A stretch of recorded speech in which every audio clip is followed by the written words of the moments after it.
J'attends le silence pour lancer la vidéo. Après, c'est pas moi qui ai la liste, donc la liste, elle doit tourner là actuellement. Faites-la passer.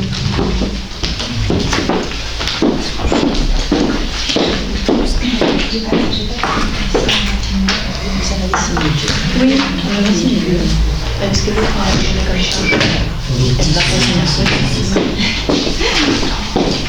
Vous avez signé, Marilyn? Bon, vous signez pas après, je vais faire. Bon, tout le monde est prêt? Bon, je déclare la séance ouverte dans notre conseil municipal de ce soir et je vais procéder à l'appel. Donc, moi-même présent, Jacques Godfrey, présent, Dominique Saldo, Eti Rodriguez a donné procuration à Marilyn Brûlé, Luc Clavier, présent, Marilyn, présent, Michel Gaxot, Catherine Danesi, Simone Bastard, présente, Dominique Toulon a donné procuration à Michel Gaxot, Gérard Fidi a donné procuration à Christophe Azema, Annick, oui, présente donc, Pascal devrait arriver, Christophe Azema, Valérie, présente, Charles Gachet a donné procuration à Luc Clavier, Paul Davin a donné procuration à M. Salmazo, Barbara, oui, Eric Dari a donné procuration à Aurélie, c'est ça, Jean-François Verrier, présent, Aurélie présente, donc Émilie a donné procuration à Jean-François Verrier, Audrey, présente, Emmanuel, présent, Nadia a donné procuration à Barbara, Serge Lafont, présent, et Brigitte Dahan, donc la nouvelle conseillère, est excusée parce qu'elle travaille actuellement. Voilà. Alors, Jean Le Corum est là, donc je vous remercie. Donc on désigne Catherine secrétaire de séance. Donc, Monsieur le maire informe le conseil municipal que par courrier en date du 18 janvier 2023, Madame Sophie Pazero a donné sa démission de la liste Rhône à venir, conformément à l'article 2121-4 du CGCT. La lettre de démission a été transmise au préfet. La démission d'un conseiller municipal a pour effet immédiat de conférer la qualité de conseiller municipal au suivant de la liste sans que celui-ci ait à accepter d'exercer le mandat de conseiller municipal de par le code 270 du code électoral.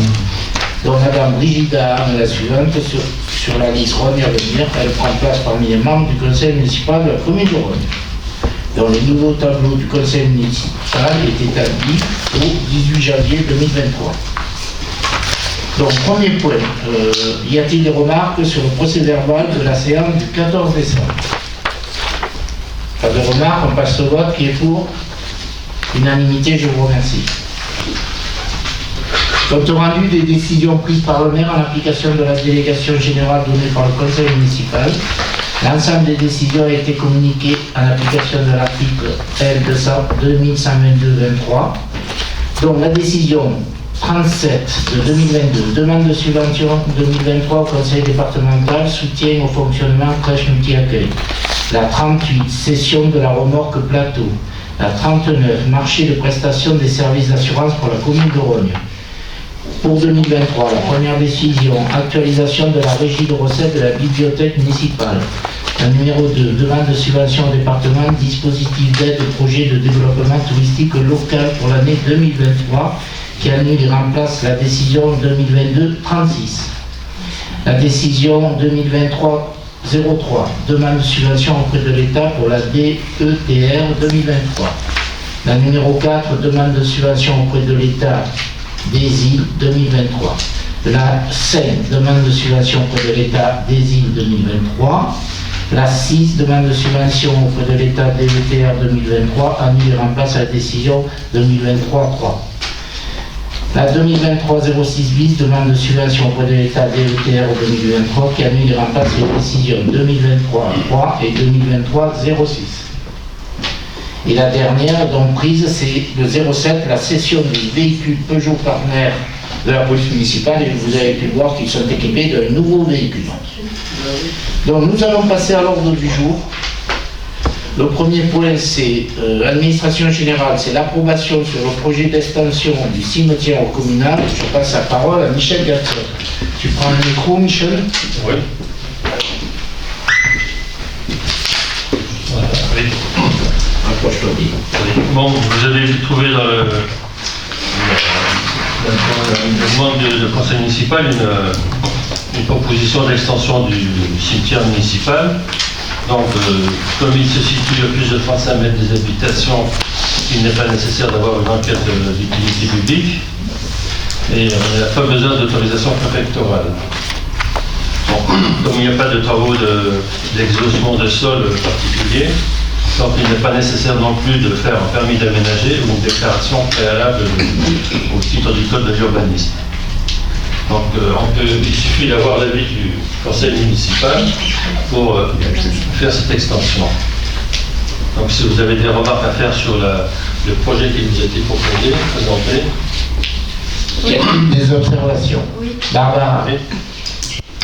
On avait une question, c'est par rapport au choix de la parcelle en fait. Pourquoi est-ce que la parcelle 54, qui fait l'objet d'un emplacement réservé au PLU, n'est pas utilisée en lieu et place de la parcelle 65, enfin de la partie de la parcelle 65 qui a été choisie? C'est celle qui est juste au-dessus, dans le prolongement de l'ancien cimetière, on va dire. La parcelle 54 n'est pas à nous, Elle n'est pas à nous. voilà. Et deux, je pense qu'elle n'est pas à nous, parce que l'ancien cimetière, c'est un privé. Voilà. Par contre, la logique, et c'était pour ça, je pense que le nouveau cimetière a été fait là, c'est qu'il y avait une continuité si on avait des besoins. Les besoins sont à ce jour d'une quinzaine de demandes. Y a-t-il d'autres observations? Pas d'autres observations, donc tu fais voter, Michel? Oui. Tu lis la délibération, si tu l'as. Il est proposé au conseil municipal d'approuver l'extension du cimetière communal dans la continuité ouest et notamment de réaliser la création d'espaces pour l'implantation d'environ une centaine de concessions classiques. Vas-y. Qui est pour? Qui est pour? Unanimité, je vous remercie. Merci, Michel. Ensuite, nous passons donc à l'approbation de la convention habitat subséquente à la convention cadre habitat à caractère multisite entre la commune et la métropole. Donc je pense que vous avez pu prendre connaissance. Si vous voulez, c'est une régularisation. Je ne sais pas pourquoi en 2017 on n'avait pas pris cette délibération alors que PFAK portait déjà deux projets. Le projet de l'ancienne cave et les projets des terrains Lormand dessous le parc arboré. Donc je vous propose, dès le moment où EPFAK a signé une convention avec la métropole, les communes doivent également signer une convention, ça va être des conventions tripartites avec nous. Voilà. Y a-t-il des observations? Oui. Oui, vas-y, prends le micro, s'il te plaît. Ouais. Bon, justement, c'était le fait que cette convention est sur la période de 2017-2023, donc elle sera pratiquement finie cette fin d'année. Tout à fait. Donc qu'est-ce qui va se passer? On va être obligé de proroger ou... On va faire un avenant. Ce matin, on a reçu EPFAK qui nous a confirmé qu'il y aurait certainement un avenant en fin d'année pour la continuité de cette convention qui devient tripartite. D'accord. Y a-t-il d'autres observations? Je voulais évoquer également le contrat de mixité sociale qui avait été évoqué la dernière fois au dernier conseil municipal. Je te propose, comme il y a une question de Uniporogne, de répondre à ce moment-là. Si c'est pas assez complet, la réponse que je trouverai. Par contre, pose la question si tu veux, comme ça je l'intégrerai dans ma réponse. Non, on voulait savoir... Mais on ne débat pas tout de suite. Non, ok, d'accord. On voulait savoir où on était parce qu'il était prévu une réunion. Tout à fait. C'est dans les informations que je donne en fin de conseil et que je donnerai certainement avant par rapport à la question que j'ai eue. Très bien. Donc tu auras la réponse. Y a-t-il d'autres observations? On pourra débattre lors de la question alors? Ouais. On ne débattra pas lors de la question, parce que les questions ne font pas l'objet de débat. Donc, je le rappelle. Donc on peut poser la question maintenant alors? Donc y a-t-il d'autres observations? Vas-y, j'en passe. Ouais. Pas d'autres observations, on passe au vote. Donc Si, moi j'ai. Excusez-moi, j'ai. Oui, allez. Y a-t-il une question sur le point 2, approbation convention habitat, uniquement sur ça? Y a-t-il une question? Moi j'ai une question parce que cette convention, elle prévoit quand même la réalisation de missions d'acquisition foncière et de portage foncier permettant de réaliser des programmes d'habitat sur le court terme.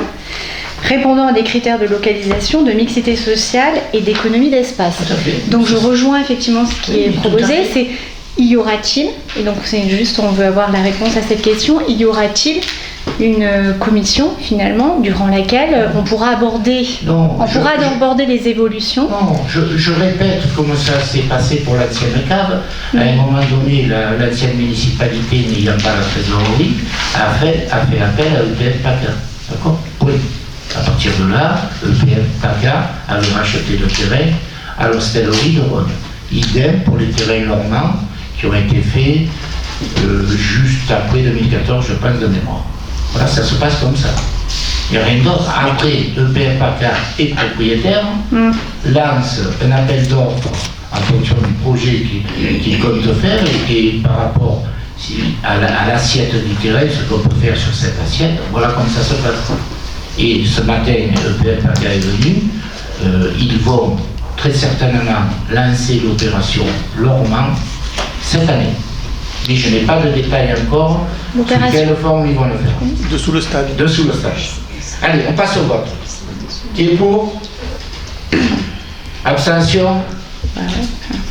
Je comprends pas. Vous êtes pour ou contre? Non. Ah, on s'abstient parce qu'on ne comprend pas. Abstention. Deux abstentions. C'est clair, toutes les communes aussi. Hein.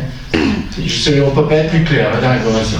Bon, 2 abstentions et plus les 2 pouvoirs, ça fait 4. Voilà. On continue.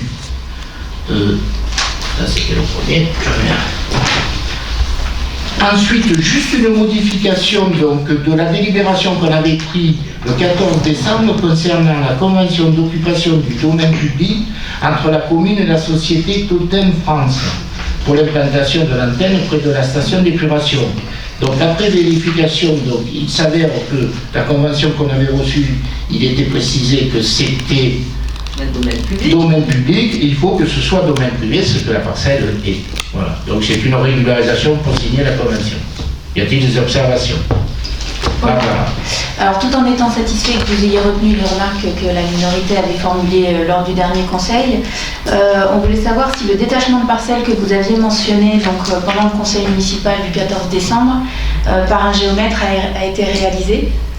Il n'y a pas de détachement pour l'instant de parcelle, mais je confirme que l'implantation aura lieu à proximité de la station d'épuration, mais le moment venu, s'il faut faire un détachement de parcelle, on en fera. Mais on est chez nous. Hein, voilà. Y a-t-il d'autres observations? Oui.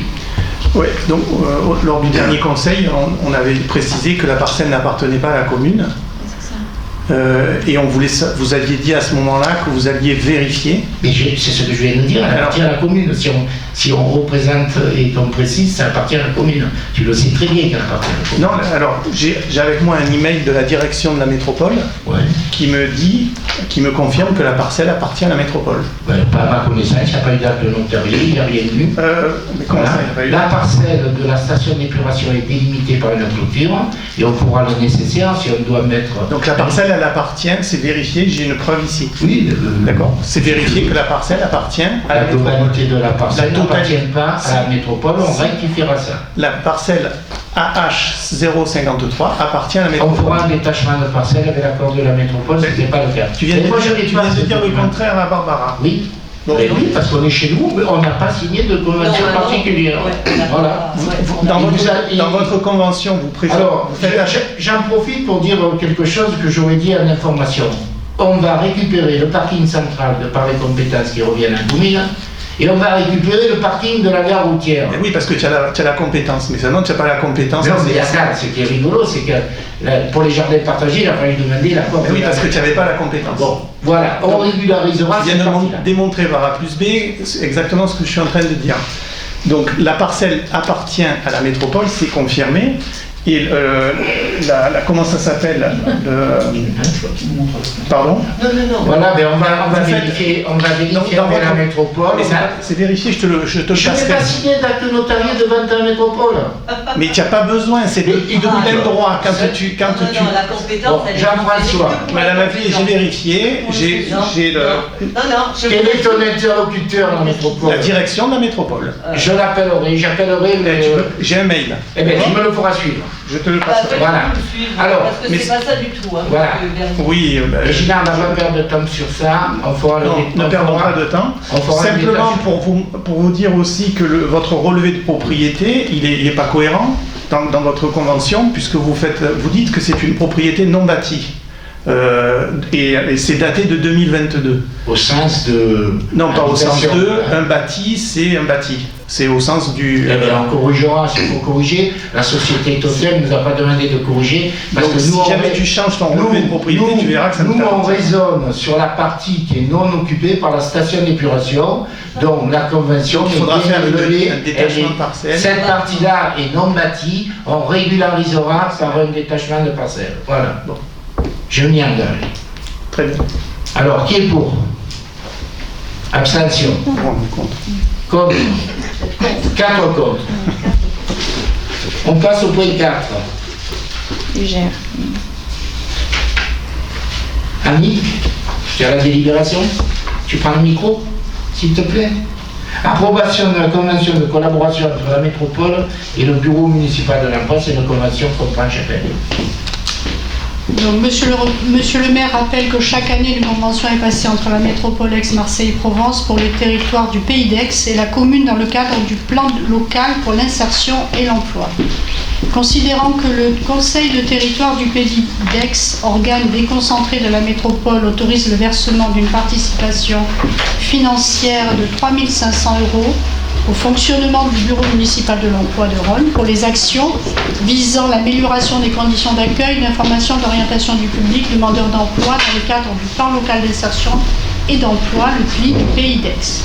Considérant que la convention à intervenir pour 2023 précise les modalités du partenariat entre la métropole et le BME de Rhône à établir selon les mêmes modalités qu'en 2022, afin d'éviter les retards dans le versement de la subvention pour 2023, le conseil municipal est sollicité aux fins d'autoriser monsieur le maire à signer la convention à intervenir en 2023. Y a-t-il des observations pour ce vote direct? Oui, c'est simplement que le conseil de territoire n'existe plus, donc pourquoi on fait état encore de ces terminologies? Conseil de territoire du Pays d'Aix depuis le 1er juillet. Et parce que ça s'appelle le PLIE. Pays d'Aix. Il doit y avoir d'autres PLIE dans la métropole. Voilà la réponse que je te fais. Mais c'est maintenant, c'est dans le cadre de la métropole. Mais tu as raison de mentionner la remarque. Bon. Donc, tout le monde est d'accord? Bien sûr. Unanimité, je vous remercie. Merci Annick. Alors, qu'est-ce qu'il reste? Le débat. Il reste à suivre attentivement ce que je vous propose. Vous suivez attentivement la présentation de Catherine et elle répondra après à vos observations concernant le débat. Hein, voilà. Donc Catherine, je te passe la main. Merci. Bonsoir à tous. Donc vous avez joint à votre convocation un rapport d'orientation budgétaire. Donc je remercie Madame Avier pour ce rapport qui était très détaillé, également Hélène Armandon qui a travaillé sur les éléments. Voilà, donc moi je vous propose une petite synthèse des éléments qui m'ont semblé importants dans ce rapport. Et si vous voulez bien, je vais le dérouler et puis on pourra échanger sur le rapport et sur la présentation à la fin si vous voulez bien. Voilà, donc sur le contexte économique, ça aura échappé à personne. La crise énergétique a marqué cette année pour tous les acteurs, que ce soit les ménages, entreprises, collectivités, avec un taux d'inflation assez important en 2022 et des taux marquants, notamment au niveau du chômage et au niveau des marchés financiers également qui commencent à être impactés avec des taux d'emprunt qui sont à la hausse. Sur la trajectoire budgétaire française à horizon 2027, puisqu'on rentre sur un programme 2023-2027 pour les finances publiques, il y a une baisse prévue une baisse de déficit de 3% à horizon 2027 et une demande à toutes les administrations de participer donc à une maîtrise de ces dépenses avec des contraintes différentes suivant la taille des collectivités. Voilà, donc sur la loi des finances 2023, les points qui m'ont semblé le plus important que vous avez pu trouver dans le rapport, c'était la suppression de la CVAE sur les 2 prochaines années La taxe foncière, donc, qui est revalorisée, puisque depuis 2018, elle est revalorisée sur l'IPCH, qui est l'indice des prix à la consommation harmonisé. Et l'actualisation des bases qui était initialement prévue a été reportée par rapport au contexte économique.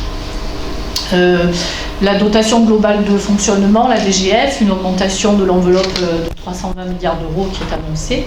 On verra plus tard dans le rapport, la présentation, et vous avez dû le voir dans le rapport, sera très peu d'impact pour la commune. Le filet sécurité, donc, qui a été mis en place en 2022 pour faire face à la hausse du coût d'énergie et des dépenses alimentaires, dont la commune a heureusement pu bénéficier en 2022 à hauteur de 84 866 euros, et sera reconduit en 2023 et même élargi. Et un nouveau dispositif qui est en place au 1er janvier 2023, toujours pour compenser l'augmentation des dépenses en énergie des entreprises et des collectivités qui n'entraient pas dans le cadre du bouclier tarifaire. Et la grande nouveauté pour 2023, c'est l'apparition du fonds vert, qui est un fonds d'accélération de transition écologique. Donc c'est 10 milliards d'euros pour financer des projets en faveur du climat et de la biodiversité, avec des thématiques performance environnementale, rénovation des bâtiments publics, adaptation au changement climatique ou amélioration du cadre de vie. Donc voilà, donc la commune s'est déjà positionnée pour certains de nos projets futurs sur ce fonds vert. Donc les objectifs pour Rognes en 2023, toujours la poursuite de maîtrise de nos dépenses à caractère général, avec une implication pour chaque service et une demande à chaque service pour baisser au mieux, au possible, leurs dépenses générales. Préserver le niveau d'épargne brute de la commune pour permettre le remboursement de la dette d'une part, et aussi atteindre un niveau d'épargne net afin de favoriser l'autofinancement de nos investissements futurs. En 2023, pas d'augmentation du taux d'imposition. La seule augmentation qui pourra apparaître sur les taxes foncières des administrés, ce sera le système de revalorisation par rapport à l'inflation, donc de la base. Mais le taux pour la commune ne changera pas en 2023. Des recherches de subventions et des recherches extérieures actives menées par les services, un suivi précis des projets d'investissement et des subventions auprès de nos partenaires. Et une priorisation des investissements qui sont liés à la qualité des services et à la rénovation énergétique. Et donc en 2023, pas de recours à l'emprunt. Au niveau des contraintes pour cette année que nous subirons, toujours l'inflation avec des prix à la hausse et très volatiles, et difficultés d'approvisionnement pour tout ce qui est matériel fourniture, qui impactent aussi bien les charges de gestion que le coût de nos projets d'investissement. Et une réduction de notre épargne et de la capacité à investir qui va devoir nous imposer une révision de notre programme d'investissement. La crise énergétique sera encore une incertitude au niveau des tarifs en 2023. Je vous ai mis un petit mémo sur les dépenses en énergie en 2021 qui étaient de 228 000 euros, 373 000 euros en 2022 et nous l'avons estimé à 419 000 euros pour 2023. Donc ce malgré les travaux d'amélioration de l'éclairage public, modernisation de l'éclairage public, rénovation énergétique et les mesures de sobriété. On est quand même parti sur ce budget à 419 000 euros pour 2023. Et après, on verra comment s'actionne le bouclier et l'amortisseur à électricité. Voilà. Du micro. Vous entendez pas bien ça?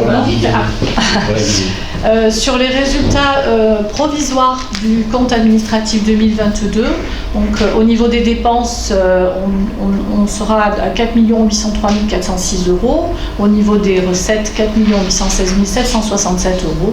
Donc un résultat de 13 361 euros. Et en investissement, 4 116 569 euros en dépenses et 3 867 044 en recettes.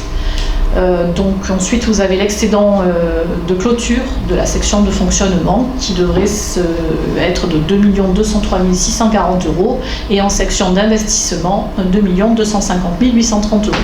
Donc on voit très bien que malgré le contexte inflationniste et les tarifs de l'énergie, grâce au filet inflation et aux mesures sobriété, on arrive à dégager un faible résultat. Notre épargne brute est de l'ordre de 183 000 euros pour 2022. Elle est inférieure au montant du capital de la dette, qui est de 261 000 euros sur 2022. Et donc ce contexte dégrade notre capacité de désendettement d'une part, et dégrade aussi notre faculté à autofinancer nos projets futurs. Donc sur les opérations qui ont été réalisées ou mandatées en 2022, vous avez aussi trouvé un tableau de récapitulatif par numéro d'opération.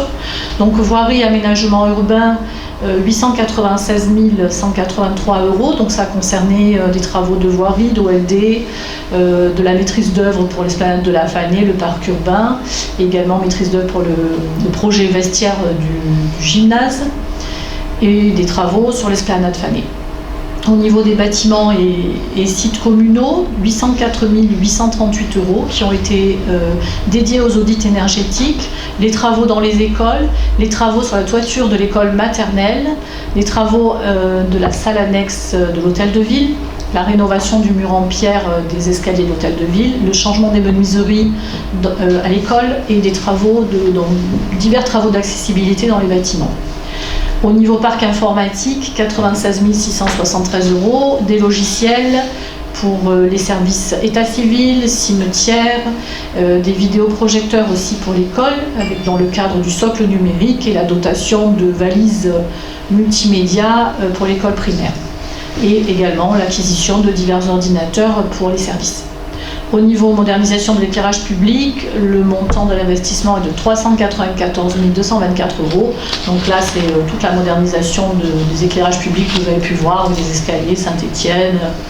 Voilà, on voit le changement dans les rues des nouveaux éclairages.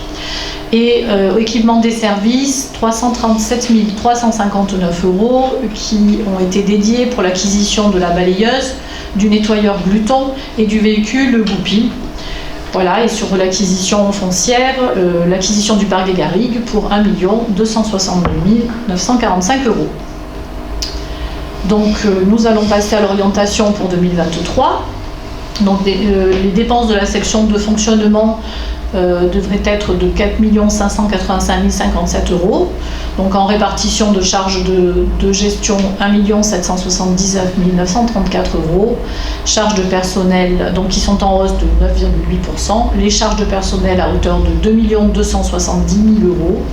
Donc là, vous voyez que c'est inférieur à 2022. C'est par rapport à l'ADM que nous avions proposé suite au contentieux d'une personne qui avait majoré les charges de personnel l'année dernière en 2022. Les charges financières pour 45 611 euros sont en baisse, les autres dépenses 359 512 euros, donc un total de dépenses à 4 585 57. Donc baisse des charges de personnel, je vous l'ai dit, des charges de gestion et de dépenses fortement impactées par l'inflation et la crise énergétique, donc 13% de plus par rapport à 2022, mais 85% de plus par rapport à 2021 au niveau des charges d'énergie. Les charges générales 011 donc, représentent 1 480 980 euros. Et ça représente 32% des dépenses totales. Et sachant que 53% de ce poste-là, donc du poste 011, sont constitués par des charges incompressibles, donc des dépenses rigides. Voilà, et une baisse des charges financières qui sont inférieures à 1%. Sur les recettes, donc le montant des impôts et taxes est attendu pour 2023 aux alentours de 3 920 000 euros. On voit une grande partie des recettes, donc 80% sont issues de la fiscalité directe, 10% des dotations et participations et 6% des produits des services. Une faible augmentation de la dotation globale de fonctionnement, dont inférieure à 1% pour Rognes, et une baisse du FPIC, donc du fonds de péréquation intercommunale. Voilà, donc des recettes au niveau des impôts et taxes qui devraient être en hausse de 5% sur le montant des recettes qui correspond à la revalorisation aussi de la base de la taxe foncière. Sur les projets d'investissement, donc la particularité cette année, c'est que va être clôturés les investissements qui sont réalisés dans le cadre des contrats conclus avec la métropole et avec le département. Donc tous les projets qui n'ont pas pu démarrer en février 2023 ne seront pas retenus dans le cadre de ces contrats-là, donc notamment le projet de la cave qui n'a pas pu malheureusement aboutir.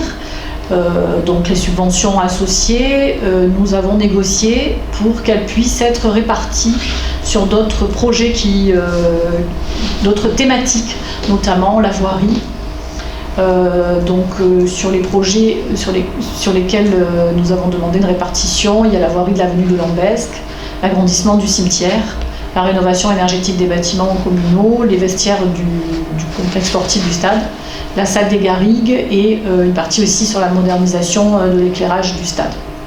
Voilà, donc dans ce tableau, vous voyez tout ce qui avait été prévu au budget primitif 2022, également tous les projets qui seront en 2023, donc les vestiaires du stade, l'aménagement du parc des Garrigues, l'éclairage public 195 760 et la réfection voirie 791 607 et la rénovation énergétique des bâtiments à hauteur de 637 931 €.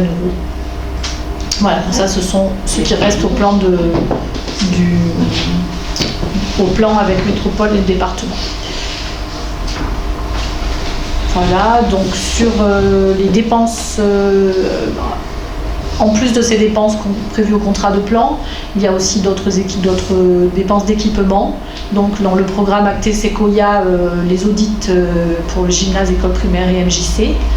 La poursuite aussi des opérations OLD, donc de débroussaillement, rénovation des toitures pour la police municipale, la salle des associations, et aussi à la chapelle Saint-Marcelin, une reprise de Cheneaux. Renouvellement aussi des ordinateurs pour les services municipaux, achat de véhicules pour les services techniques, acquisition de vélos électriques pour les services tourisme, acquisition d'un panneau lumineux en communication et changement du système de la laverie pour la cuisine centrale. Donc les dépenses totales d'investissement à hauteur de 3 280 998 €.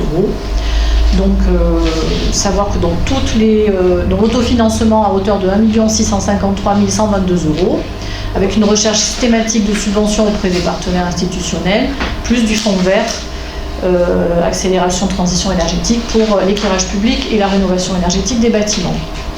Les subventions, donc à hauteur de contrat de plan, à hauteur de 1 574 648 € pour 2023.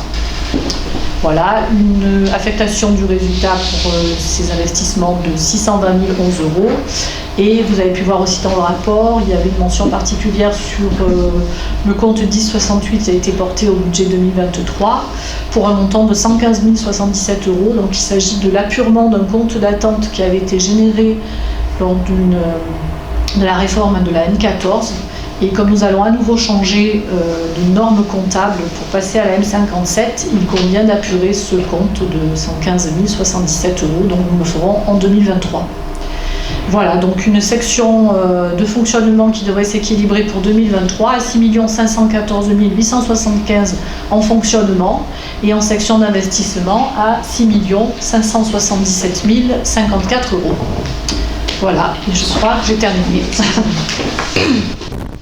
Merci Catherine. Voilà, j'espère que ça n'a pas été trop long, ça fait beaucoup de chiffres, je sais. Présentation.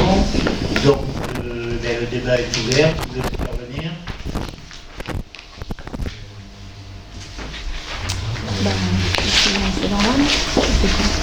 À l'intervention. Si. Ah, alors, priorité aux dames qui veulent intervenir. Barbara, tu commences? C'est un débat, hein, donc Oui. ça veut dire que ce n'est pas des questions, c'est faire des remarques globales et échanger. Mais on avait remarqué qu'en fait, c'est à la page 12, mais on parle du taux de la taxe d'habitation sur les résidences secondaires, alors que, et on a vu qu'en fait il y avait une augmentation du produit de cette taxe d'habitation, alors qu'il n'y aura plus justement... Pardon. Continue. Alors attends. Parce que remettre les choses en ordre. Ouais, voilà, c'est ça. En fait, on voit qu'il y a une augmentation du produit de la taxe d'habitation dans le tableau qui est donc page 12. Et on voulait savoir quel était l'ordre de grandeur de ce taux, en fait. Parce que pour les résidences secondaires. Pour les résidences secondaires, oui. Est-ce qu'il a déjà été... C'est 11,52 aujourd'hui. C'est ça. Non, mais il n'a pas été modifié. Par contre, en 2023, je crois que c'est indiqué dans le rapport, normalement, les communes vont devoir se positionner sur le taux. Toutefois, la base, bien évidemment. Oui. Mais la base, oui, elle va évoluer. Et on est obligé, c'est une obligation. Donc, quand on aura affiné le budget, très certainement, on fera le vote du budget fin mars, début avril. Et on délibérera sur les taux. Même conseil sur le taux de la taxe. Voilà.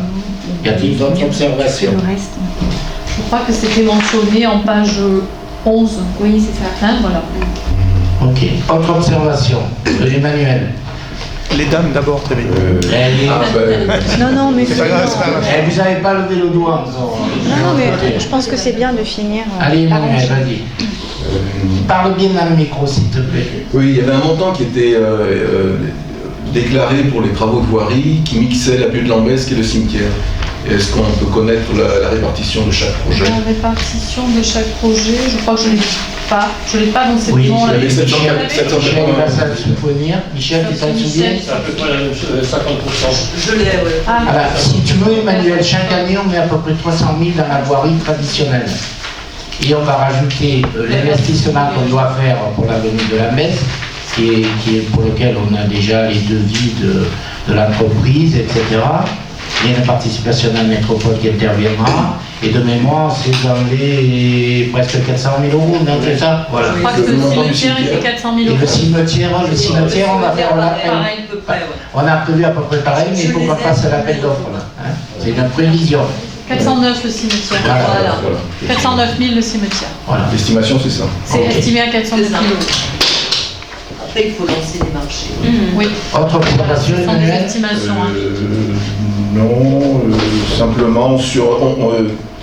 Qu'est-ce que comprend l'avenue de Lambesc en fait dans les travaux? Parce que c'est un terme générique ou c'est pas encore Non, défini? je le répète chaque fois. Nous avons validé avec le conseil départemental il y a 2 ans un projet avec un trottoir partie haute, partie droite en montant, enfouissement des réseaux pris en charge par la métropole sur assainissement et pluvial, on refait le revêtement, etc. Mais ça, la dernière fois, je vous l'ai déjà dit, le conseil départemental nous a fait une remarque que les trottoirs n'étaient pas assez larges et voulait qu'on rajoute une piste cyclable. Ce n'est pas possible, sinon les cars ne se croisent plus. Donc nous avons réécrit à M. Emory en leur demandant de valider le premier qu'ils avaient déjà validé. Voilà, on bloque là-dessus. Donc c'est pas encore acté alors tout ça? Non. Et quand on parle de l'avenue de Lambesc, micro. Du Resquiadou jusqu'au chemin. Oui, on a compris. Voilà, d'accord. Ok. Alors, on est en attente, on est en attente de la métropole pour la prise en charge des réseaux d'eau pluviale et autres. Ils doivent délibérer ce week-end, ce mois-ci. Voilà. Bon, ben croisons les doigts. Et c'est validé avec Madame Jolie Massé. Je te laisse déjà la parole. Voilà. Oui. Alors oui, moi j'ai quelques questions. Donc si j'ai bien compris, Catherine, en fait les subventions qui ont été attribuées l'année dernière et qui n'ont pas été consommées ont été reportées sur d'autres projets ou seront reportées sur d'autres projets à écui montant, c'est ça? Alors, c'est-à-dire même montant, donc pas de perte de subvention pour la commune. Alors, les projets, par contre, perte de subvention pour la commune pour les projets qui n'ont pas pu démarrer. Donc le projet de la cave notamment qui est bloqué par les recours, celui-là, comme il n'a pas pu démarrer à la date du 18 février, qui était la date d'échéance pour le contrat métropole, n'est pas retenu. Donc nous avons négocié avec la personne responsable. C'est pas considéré comme une perte de subvention. C'est pas, voilà. Après, si le projet sort, non, le contrat s'arrêtera. Tous les projets qui ont pu démarrer doivent être terminés maintenant à échéance 2025. Tous ceux qui n'ont pas pu démarrer, parce qu'ils n'ont, la cave notamment, devront faire l'objet de recherche de subventions autres. D'accord. Mais par contre, par rapport à ce que... Micro, s'il te plaît. Nous, ce qu'on a demandé, c'est ces projets qui n'ont pas pu démarrer, comment on pouvait, par rapport aux projets qu'on avait sur 2023, notamment pour prioriser la rénovation énergétique, terminer la modernisation de l'éclairage public et les projets qu'on a en cours et qui ont bien démarré, comment on pouvait répartir ces subventions pour en perdre le moins possible, bien évidemment. Voilà. Après, on attend la réponse aussi là-dessus. On espère quand même que ça sera favorable. Hein. Comme c'est de l'acquisition financière, foncière pour la cave, on aura toujours une aide du département, comme pour le parc de Garrigue. Après, si on peut compléter par des aides Après, on essaie autres, toujours de compléter par des aides sur les thématiques rénovation énergétique et rénovation de l'éclairage public. On a toujours des compléments d'aide au-delà des contrats. Alors par contre, là, effectivement, par rapport à la cave, compte tenu du contentieux, vous y êtes pour rien, donc vous perdez la subvention, entre guillemets. On perd de pouvoir démarrer le projet dans les conditions qu'on avait prévues au contrat. Donc espérons que ça soit maintenu, mais est-ce que vous avez dans l'idée de maintenir ce projet ou pas? L'acquisition des 45 parkings, de la salle communale, la réfection de la place. Ce n'est pas dans le débat d'aujourd'hui, mais je confirme que EPF PACA est porteur du projet, puisque la mairie n'est pas concernée par la cave. Je te le rappelle. Comment ça, on n'est pas concerné par la... Non, on n'est pas concerné, on n'est pas propriétaire. Tu plaisantes ou quoi? Donc, on n'est pas propriétaire. C'est EPF PACA qui a racheté. Laisse-moi finir, s'il te plaît. D'accord? Voilà. Ce matin, EPF PACA m'a confirmé qu'il y a un recours civil qui a été accepté et qui sera traité vraisemblablement le 22 juin. En complément du recours que vous connaissez, sur lequel la partie adverse a été déboutée sur tous les points en mars l'année dernière, et malgré ça, ils ont fait appel. Je ne dis plus rien, vous savez mon sentiment là-dessus, que c'est orchestré, point à la ligne, je ferme la parenthèse. Donc l'appel devrait se juger d'ici la fin de l'année, et donc on va avoir 2 décisions de justice pour le projet de la cave. Et bien entendu, si ces décisions de justice sont favorables à EPF PACA, aux promoteurs et à nous, puisqu'on a instruit le permis de la cave, y aura-t-il cassation? Certainement, je ne me fais pas d'illusions, puisque c'est un obstacle volontaire. À un moment donné, il faudra compter quand même les préjudices financiers des personnes qui attaquent indûment un projet que tous les commerçants de Rhône, que tous les administrés de Rhône attendent. Et je vous rappelle que sur ce projet, et tu étais avec moi, en 48 heures, l'ensemble des commerces avait été retenu par à peu près 70% de gens de Rhône et 30% d'investisseurs, et que sur les, je ne me rappelle plus depuis qu'on en parle, les 40 logements, il y en avait 25 qui étaient partis en 48 heures. Voilà, 25 sur 40. Donc, on zappe ça puisqu'on est en procédure juridique. Y a-t-il d'autres observations? Non, mais tu n'as pas répondu à ma question. Mais bien sûr qu'on continuera le projet. C'était la question, c'était si ça se débloque complètement, est-ce que la commune s'engagera pour l'acquisition des places de parking? Bien sûr, bien sûr. De la place, les places de parking, la salle communale, tout ça, ça reste en place. Et la place. Ok, voilà. D'accord. Et l'autre projet qui était un de vos projets phares, celui de la salle culturelle, alors lui, on peut dire que vous avez perdu la subvention compte tenu que vous n'avez absolument rien démarré sur ce projet-là. Alors, je répète, on n'a pas perdu la subvention parce que le projet, on n'a pas démarré. Ben justement. Donc, si le projet est repris, vous avez vu quand même l'année dernière. Mais comment ça se fait que le projet n'a pas démarré? C'est ça la question. Parce qu'à un moment donné, il faut faire des choix financiers. D'accord? Non, mais au moins une étude, ça aurait permis de démarrer quelque chose. Non, mais il faut que ce soit démarré en 2023 et terminé en 2025. Voilà. Il faut que ce soit cohérent. On l'avait prévu pour la fin de mandat 2014-2020. Oui. Depuis 2020, il y a une nouvelle équipe, il y a eu de nouvelles orientations qui nous paraissaient prioritaires. C'était dans priorité de votre programme, hein? Prioritaire, mais on ne parle pas politique ce soir, on parle débat d'orientation budgétaire 2023 par rapport aux événements qui nous entourent sur le plan économique, énergétique, etc. et sur les résultats 2022 que Catherine vous a proposé. On en reste là. Après la crise Covid et avec la crise énergétique, quasiment 80% des communes sont obligées de revoir leur plan d'investissement. Ça, vous pouvez regarder dans toutes les communes, même les plus grandes, même des communes voisines comme Salon de Provence qui ont des gros... revoir leur investissement et surtout revoir leur investissement et priorisent tout ce qui est lié à la rénovation énergétique et font attention aussi à ne pas charger d'investissement et de projets qui vont alourdir encore dans un temps court leur charge de fonctionnement tant qu'il n'y a pas de visibilité. Actuellement, on n'a pas de visibilité à 2025. Donc ça serait purement de la folie que d'investir dans une salle aussi importante qui ne pourra peut-être pas être mais est-ce que vous avez l'intention de le faire si la possibilité s'offre? Si ça s'offre dans la suite, pourquoi pas, mais pour l'instant, il faut... Pourquoi pas? Si on augmente de 40% les taxes foncières, je peux faire de même. Mais je ne tiens pas à augmenter de 40% les taxes foncières pour renouveler l'opération qu'avait fait l'ancien maire, dont tu faisais partie, de 3 500 000 euros. Moi, je suis dans tous les coups. Hein. Ouais, et oui. Et c'est que la vérité que je dis, je dirais l'autre. 3 millions c'est augmentation de 35% de la taxe foncière. Moi, tu as travaillé avec moi, je ne suis pas comme ça. Je suis pragmatique et j'ai la chance, et j'en profite pour remercier avant la fin du débat, Régina, Hélène et Catherine, qui ont travaillé le DOM, qui travaillent le budget. Depuis 2 ans, je n'interviens pratiquement pas. Parce que j'ai des personnes autour de moi qui font ce qu'on doit faire au moment où on part pour la commune. On travaille au mieux.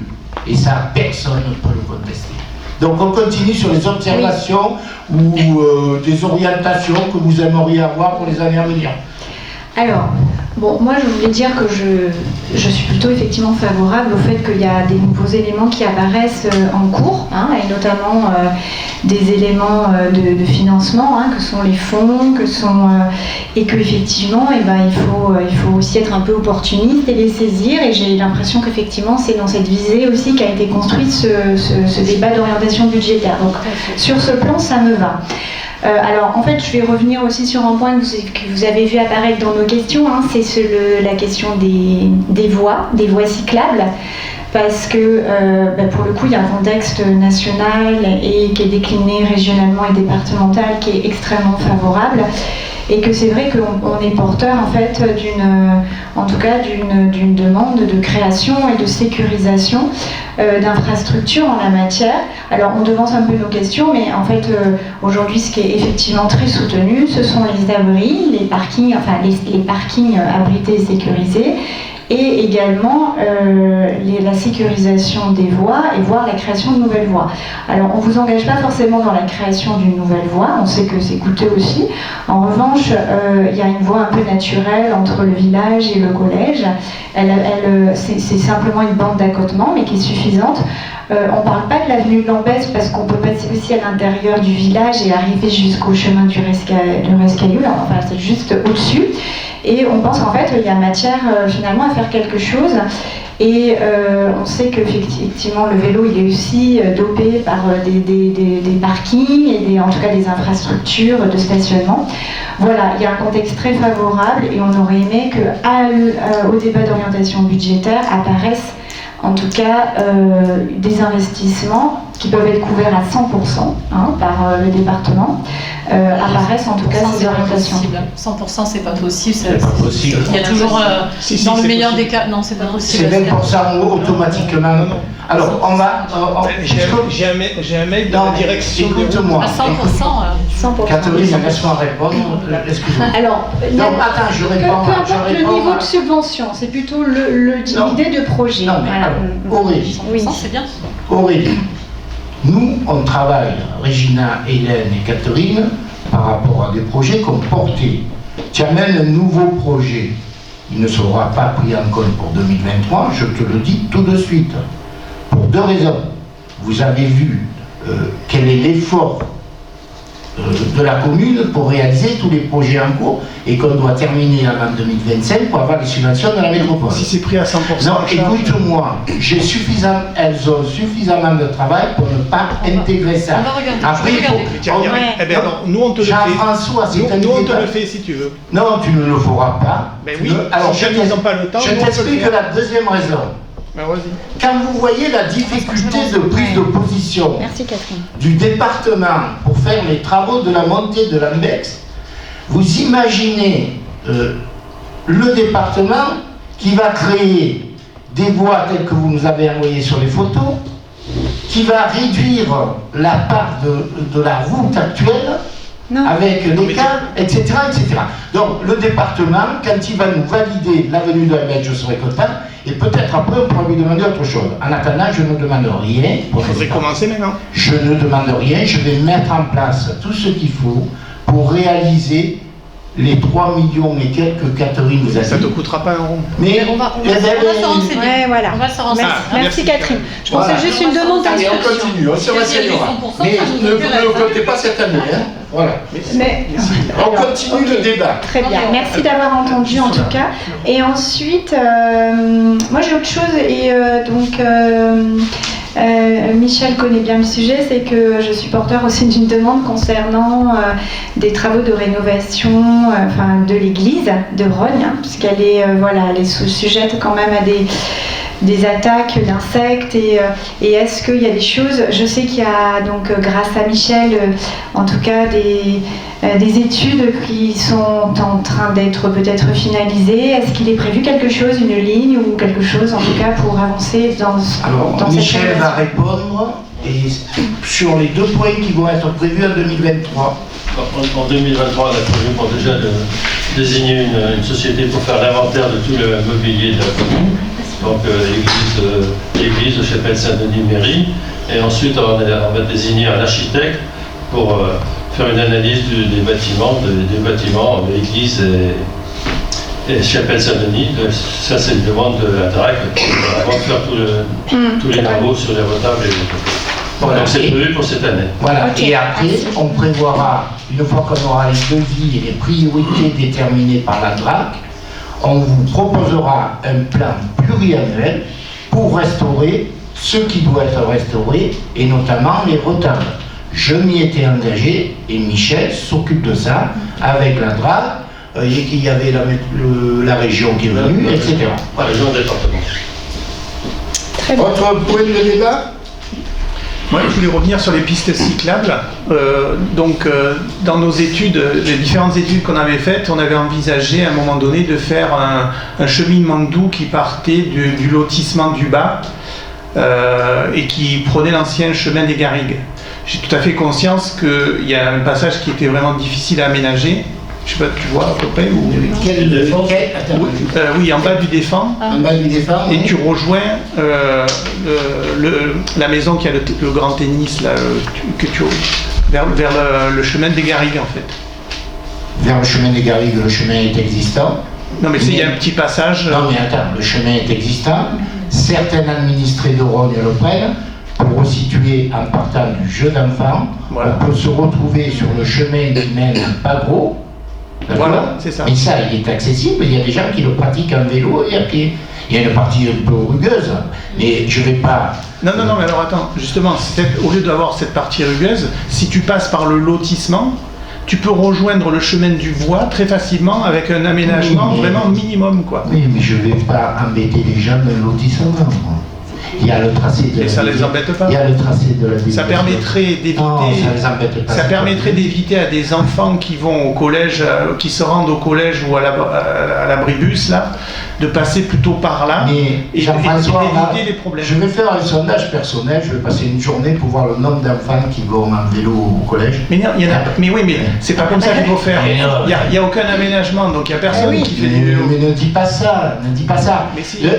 Un enfant qui est au chemin des Grands Vergers, d'accord ? Il peut, maintenant, on a remis le chemin des vignes. Ça c'est bien ça. D'accord ? Oui. Il peut, en faisant attention, et on en parlera dans les questions tout à l'heure, longer le départemental sur la zone tout usage, piéton, vélo, pour arriver au collège. Ouais, mais quels sont les parents ? Aucun.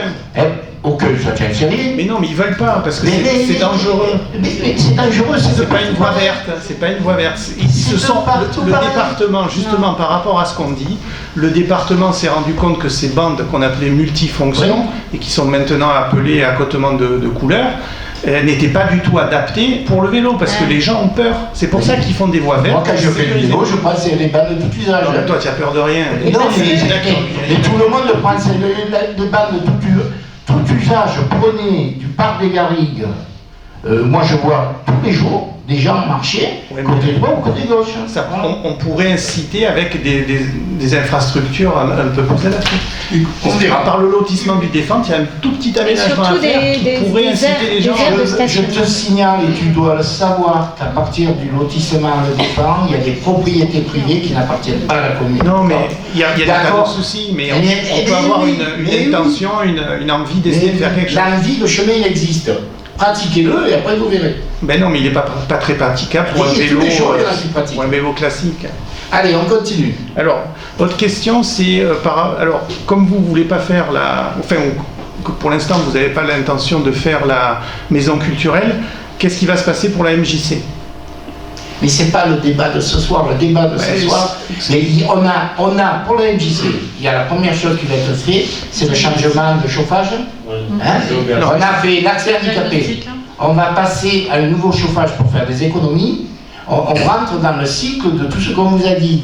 Et je précise quelque chose que Catherine n'a pas dit. C'est une rénovation qu'il faut. Non, mais on fera une rénovation, mais pour l'instant n'est pas prioritaire par rapport à tout ce qu'on engage et ce que nous finances permet d'engager.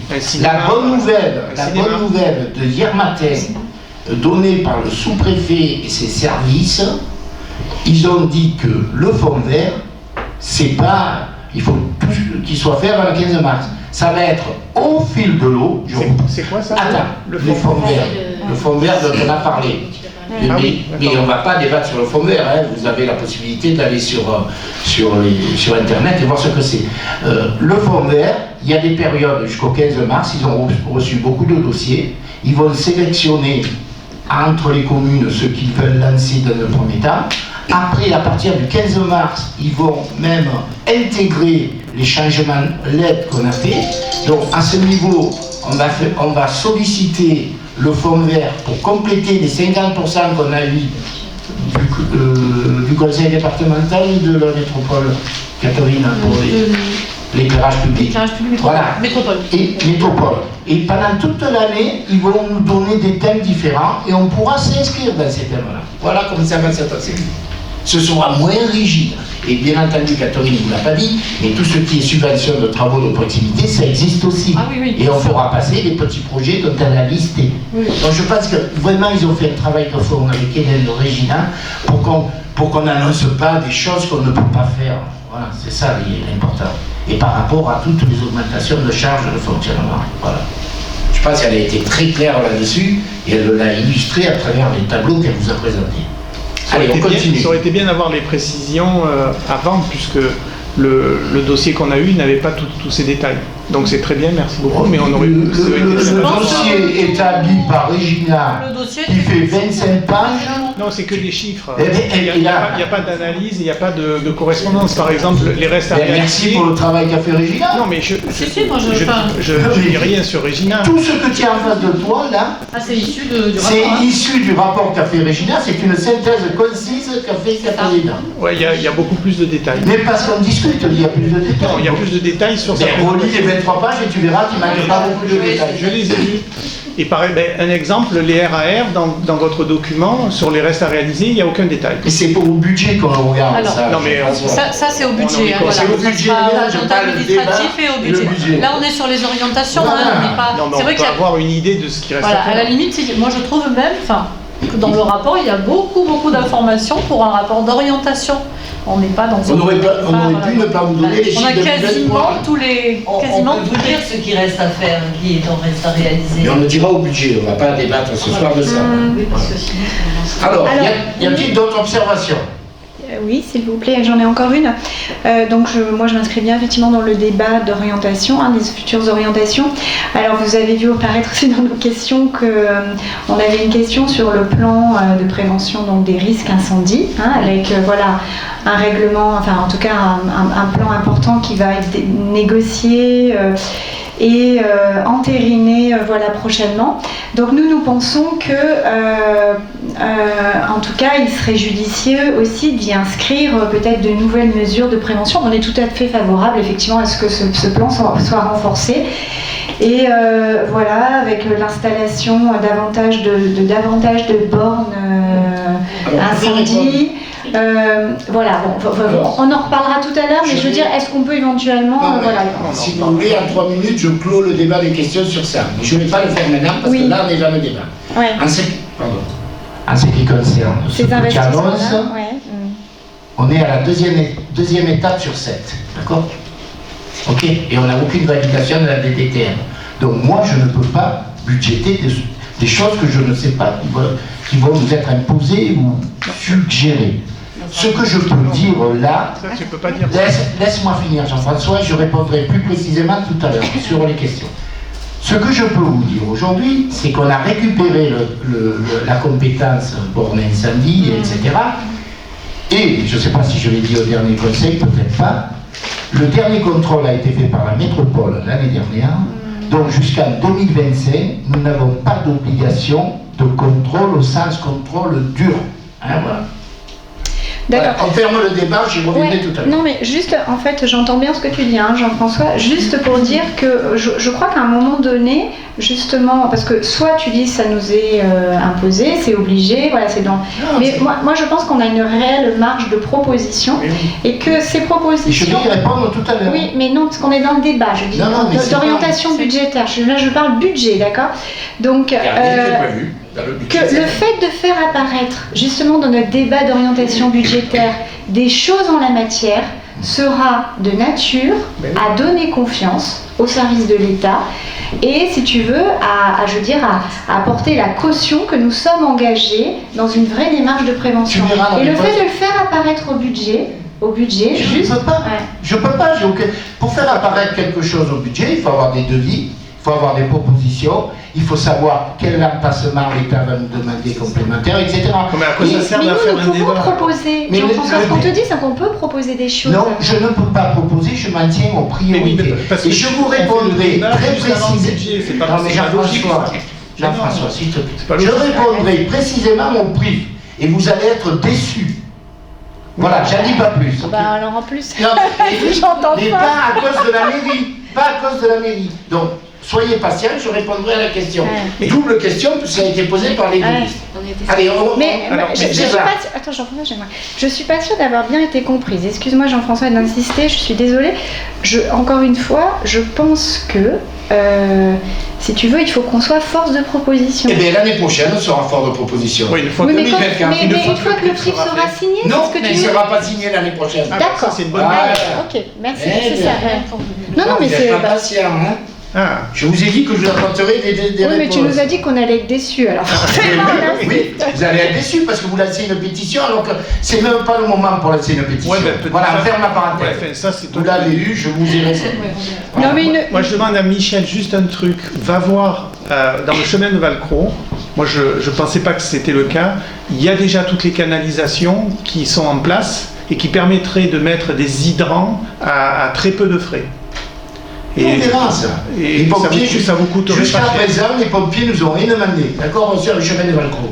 La problématique du chemin de Valcro. Ne demande rien. Non, la problématique du ménage contre les incendies. Écoute-moi, la problématique du chemin de Valcro, c'est qu'il n'y a pas d'aire de retournement s'ils vont au fond du chemin. Oui, mais ça, tu sais très bien qu'on aurait pu en faire une. Et ça pourrait très bien se faire. Oui, mais ce qui était derrière, on ne peut plus rien faire. Mais si, on peut encore faire. Oui, mais on verra. Mais je pense qu'il y a des mesures de prévention, comme elle disait Aurélie, et notamment au chemin de Valcro, c'est des choses qui coûteraient pas très cher parce qu'il y avait des infrastructures qui ont été faites et qu'on n'était pas forcément... On ne va pas prévoir des choses qu'on ne sait pas si ça va vouloir. Allez, on continue. Y a-t-il d'autres observations sur la présentation que Catherine vous a fait et sur le travail, je répète, réalisé par Hélène, Régina et Catherine? Et je vous invite, et bien entendu, quand il y aura le budget, on rentrera un peu plus dans le détail de chaque poste. Voilà. Si vous en êtes d'accord, on va conclure. Catherine, tu veux rajouter un truc pour la conclusion? Fais procéder au vote alors. On va procéder au vote. Donc, on vote Oui, on vote. Sur le rapport de lieu un débat, donc il est pris acte. Voilà, on prend acte pour le bon déroulement, la remise du rapport et le déroulement du débat. Voilà. Donc, qui est alors, pour? Qui est pour? Moi, je suis. Unanimité, je vous remercie.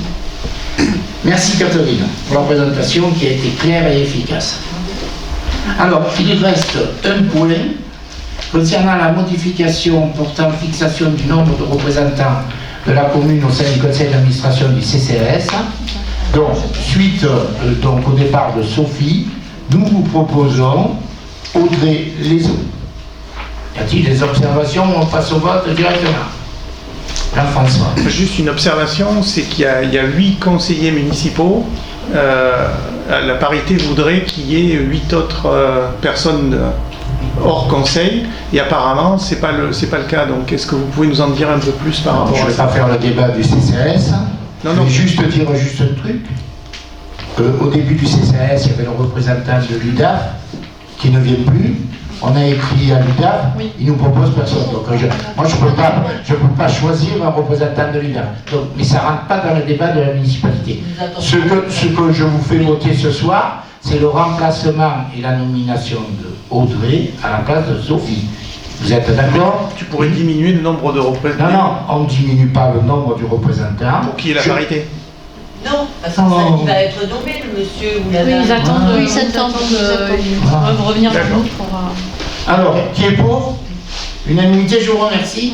Donc, félicitations Audrey. Et la première manifestation, ça fait des grands-mères dimanche? C'est dimanche. Voilà. Parfait. Bon, mais voilà, je ne sais pas quelle heure il est. Yes. Hein? 19h. Donc on a passé une heure pour les points du conseil, donc maintenant on va passer aux questions. Alors comme on est chaud, je vous propose, il y a deux solutions. Soit vous lisez les questions, mais c'est pas des questions que vous posez, vous faites des exposés. On va te les simplifier. Voilà. Alors pour le prix, si vous voulez, je vais vous répondre simultanément. Et si vous considérez qu'il n'y a pas suffisamment de réponses dans ce que je vous dis, vous interviendrez exceptionnellement. Ah ben alors là, mais bravo. si l'objet de votre remarque est dans la question initialement posée, et vous verrez qu'il n'y aura pas de débat de prix ce soir. Okay. Voilà. Alors, je prends mes papiers. Le prix.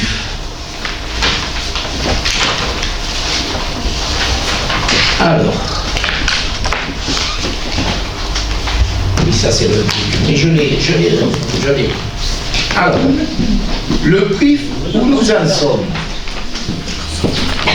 La visite terrain est intervenue en 2022 avec la DDTM, l'État, le SDIS, la commune et le bureau d'études chargé par le préfet de la mise en place des prix de mémoire dans 9 communes des Bouches-du-Rhône depuis 2022. Donc, l'objectif, c'est d'affiner le zonage sur 3 critères. Le niveau d'aléa, la défendabilité et la proximité de l'enveloppe urbaine. Ces visites ont permis de repérer les poteaux incendies, les capacités des voiries en matière d'accès pompier et les secteurs à enjeu. On devait nous livrer un projet en septembre l'année dernière, qui avait été repoussé en début d'année, et qui vient d'être repoussé à septembre 2023.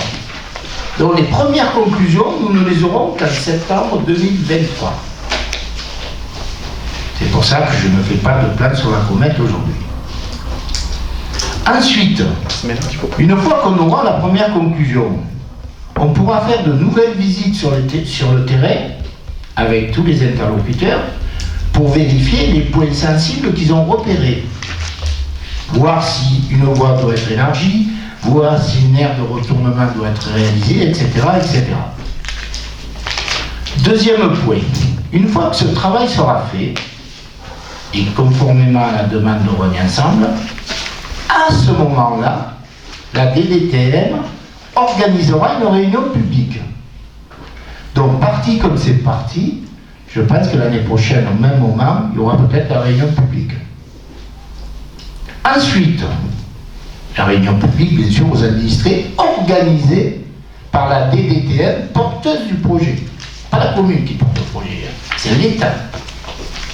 Ensuite, il y aura un registre ouvert pour les mentions, comme des enquêtes publiques. Et d'ici là, le préfet va préparer une dérogation sur la date butoir du 21 février 2024. Il a la possibilité de décaler au maximum de 18 mois cette date-là. Donc, ce que je vous propose, c'est que le débat sur le PIF, on le reprendra quand on aura des éléments. Voilà. Ensuite, je voulais quand même apporter une précision sur la pétition qui circule. Ce n'est pas la peine de faire peur aux administrés de Rome, parce que la carte que vous avez mise dans la pétition, déjà, elle date de 2014. Non. Et attends, on m'a préparé le dossier, c'est pas moi qui ai recherché. Il y a une nouvelle carte. C'est marqué dessus. Il y a une nouvelle carte qui est partie en 2021. Et pour l'instant. C'est la carte de 2021 qu'on a. Aucune. Eh bien, vérifie ta pétition, parce qu'apparemment. C'est certain, c'est marqué dessus. Il y a le lien, tu y vas, il y a marqué 2021. Toujours est-il que la première information qu'on a eue, puisque on commence à dire Pied Fouquet, tout ça, Pied Fouquet, nous avons confirmation que la LEA sera de moyenne à faible, donc pas en zone rouge, au vu des moyennes de défendabilité qu'on a mis sur le lotissement, de la voirie, et etc. etc. Donc, si vous voulez, je répète, nous avons été choisis par rapport à 9 communes. La relation, les visites avec l'État se passent très bien. Bien entendu, il y aura des secteurs à risque. Aujourd'hui, on les a déjà en NFE dans le PLU. D'accord, on les a déjà. Donc, non, mais par contre, tu as dit non, Charles-François, je dis pas de débat, tu reprendras ta question si j'ai pas répondu à un point de ta question. Donc, commence à préparer ça. Écoute, moi je dis, commencez pas à affoler toute la population. Ça sert à rien, on n'a rien comme élément concret. Mais si, il y a plein d'éléments concrets. Non, il n'y a aucun élément concret parce qu'on n'a pas la conclusion. Voilà ce que je veux dire. Barbara, est-ce que tu as les réponses à tes questions? Oui. Voilà, je te remercie. Est-ce qu'il y a un point que je n'ai pas évoqué dans la question? Oui. Vous lisez la question sur le point que je n'ai pas évoqué. Jean-François, oui. On n'ouvre pas le débat sur autre chose. Non. Tu prends la question et si j'oublie quelque chose. Don't worry, be happy. Tu vas voir. Non, tu lis pas tout. Non, je lis pas tout. Mais simplement, dans notre question, nous avons dit qu'aujourd'hui, dans ce qui est proposé, j'ai pas dit dans ce qui était imposé, dans ce qui est proposé, il y a une clause qui effectivement soulève une certaine inquiétude, qui est celle d'abolir la possibilité d'étendre de 30%, si tu veux, la capacité d'extension des maisons. Je te réponds. Voilà. Stop, tu as posé la question. Non, j'ai pas posé ma question. Quelles sont les garanties? Quelles sont, si tu veux, qu'est-ce que tu peux nous donner comme élément pour rassurer les gens qui sont inquiets par rapport à ça, parce qu'on pense que c'est une mesure absurde. Tu reprends les conseils précédents, je l'ai déjà dit. Qu'est-ce qu'il a dit? Le PLU, en 2016, plus 30%, sauf en NFE. Non, c'est pas vrai. Tu me... Oui, c'est vrai. Non, c'est vrai. Ce n'est pas, pas marqué. C'est marqué pour l'inondation. C'est pas marqué pour le. Non, Jean-François. Dans le prix en Trouve-moi dans le PLU où c'est marqué que c'est interdit en zone NF1 d'avoir 30% d'agrandissement. C'est pas au PLU. Alain Reynaud s'est battu pour ça. Alors, écoute. Ce n'est pas au PLU que tu trouveras ça. C'est dans le porté à connaissance de 2017 où il est stipulé dedans et précisé que en zone NF1, on n'a pas le droit d'apporter de surface de vie supplémentaire. C'est-à-dire que tu ne peux pas créer de pièces supplémentaires parce qu'à partir du moment que tu crées une pièce supplémentaire dans une maison, ça veut dire que tu vas amener de la vie. Voilà. Et donc, le plan de 2017, il interdirait normalement de construire derrière l'école, de construire à Pied Fouquet, et pourtant vous avez construit. Non, si c'est en parce que c'est au 2017, c'est plus que du NF1, c'est hyper risqué au niveau du Pied Fouquet. Jean-François, je reprends la main. Pourtant, vous avez donné des permis. Non, Jean-François, je reprends la main, je ne veux pas de débat. Je vous ai dit que... C'est important d'avoir un débat. Oui, mais le portail à connaissance, il stipule ça, donc voilà. NF1. Alors, il faut se battre pour éviter ça. On s'était battu à l'époque et on avait obtenu ça, et je pense qu'on pourrait encore le faire si on proposait des mesures compensatoires. Ne remet pas en question ça, nullement. Le PRIF ne remet pas en question ces 30%-là. À quoi ça sert de faire un PRIF alors? Le PRIF. Tu demandes à l'État. Je demande à l'État. Le PRIF, il va forcément durcir tes règlements. Sinon, ça sert à rien. On a un Laisse répondre Luc, s'il te plaît. Je vais repréciser pour nos administrés et pour nous tous, c'est quoi le PRIF? Le plan, c'est un plan pour la lutte contre les incendies de forêt dans notre commune qui, est, comme vous le constatez, est très boisée. À quoi il sert le PRIF? Le PRIF sert à identifier les zones qui sont à risque. Elles sont identifiées. Alors tu laisses parler, c'est pas possible ça. On n'arrivera jamais. Merci. C'est pénible. Hein. Merci Emmanuel. Tu poses une question, tu attends la réponse. Emmanuel qui vient de rentrer au conseil. C'est infernal. Excusez-moi. C'est infernal. Voilà. Vas-y. Donc le PRIF, il sert à faire une étude d'évaluation des risques sur tous les secteurs de la commune. C'est-à-dire que globalement, on classe par catégorie les risques. C'est-à-dire une forêt va être classée en risque majeur et en risque rouge. Une zone habitée va être classée en risque faible. Donc il y aura tout ce panel-là qui va être fait à travers le PRIF, qui est bien plus détaillé que dans le portrait à connaissance de 2007, qui se contactait justement de faire des zones arbitraires, NF1, NF2, NF3, et c'était totalement arbitraire, quelle que soit la situation de risque qui était posée sur un site particulier. Aujourd'hui, le PRIF s'est attaché justement, comme suivant les 3 objectifs qui ont été posés, à moduler les risques, c'est-à-dire vraiment où il y a un risque, à insister sur la protection de ce lieu. Une habitation qui va être construite en bordure de forêt, vous comprenez bien que c'est un risque majeur pour notre protection incendie. Sauf qu'en zone NF1, quand la maison qui était par exemple à 50 mètres et était dans cette zone-là, était aussi considérée comme la maison qui était en bordure de forêt. Ça, le PRIF balaye tout ça. Il y aura des zones qui seront beaucoup plus détaillées, beaucoup plus investies techniquement. Par exemple, une habitation qui sera sous le vent avec une forêt derrière sera en F1, par contre celle qui est sur le vent ne le sera plus. Alors qu'aujourd'hui, elle l'est. Vous voyez, il y a une prise en compte beaucoup plus détaillée du terrain dans ces évaluations de risque.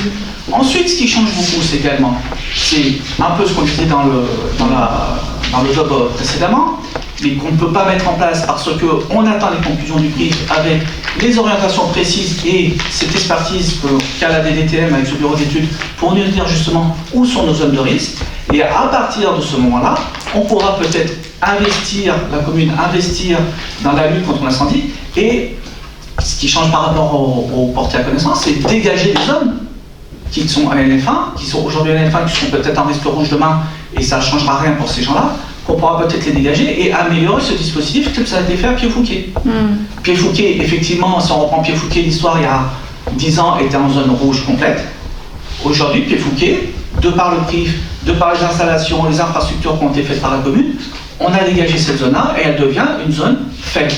Parce qu'effectivement, il y a des moyens de lutte. Donc c'est vraiment la grosse différence, elle est vraiment là. Si on peut résumer, c'est un affinage vraiment très précis des zones de risque et la possibilité aujourd'hui de dégager ces zones par de l'investissement et des infrastructures. Donc, quelqu'un qui est en zone rouge aujourd'hui, il sera peut-être, et ça c'est pas certain parce qu'il y a beaucoup de zones rouges qui vont sauter, ils seront dégagés ensuite de ces zones rouges, et si elles le sont toujours, avec des investissements à plus ou moyen long terme qu'on vient de voir le DOP, on pourra dégager des zones. Bon, non, le débat est terminé, s'il vous plaît. Je vais apporter une précision. Le débat, on le reprendra quand on aura plus d'éléments, ce que je vous propose. Et pourquoi ça a été repoussé? Parce que la première présentation des 9 communes au préfet, le préfet, il a vu que du rouge, donc il a dit à la DDTM, reprenez-moi ça. On a l'explication qu'on m'a donnée. Donc ça veut dire que, je pense qu'avec les éléments et avec la personne de Luc, Daniel et tout l'environnement que vous avez autour de cette table, on a de la compétence et on va faire en sorte que les administrés d'Orogne ne soient pas pénalisés par ce qui va arriver. Mais je vous demande de ne pas effrayer les administrés. On les effraie pas. Voilà, donc c'est fini. Non, mais la question, c'était la question, c'est dans notre question. Pourquoi est-ce qu'on réagit? Non, mais Jean-François, on a écouté, moi j'ai écouté avec je veux dire, beaucoup de respect. Non, on ne fait pas de débat. C'est pas un débat, t'as pas répondu à notre question. À laquelle? Je viens de la lire. La question, c'est que... J'ai répondu à tout. La question, et je m'adresse à Luc, d'accord? Comme ça au moins. La dernière fois, lors du dernier conseil, c'est pour ça qu'effectivement, ça levait notre inquiétude.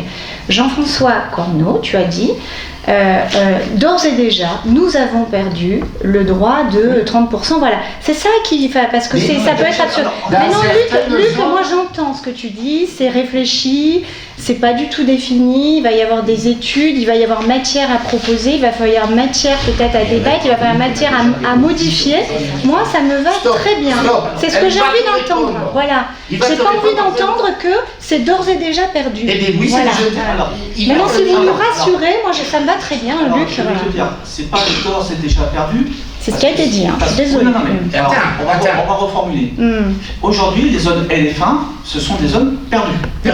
Déjà. Donc déjà, l'objectif, c'est quoi aujourd'hui pour nous? Mais non, tu as dit pour piéger que c'était pas perdu, justement. Jean-François, on stoppe le débat. Mais vous dites le contraire. Laissez-le terminer, sinon on ferme le débat et je reporte l'ensemble des questions, hormis celle de René Ensemble qui va arriver, au prochain conseil municipal.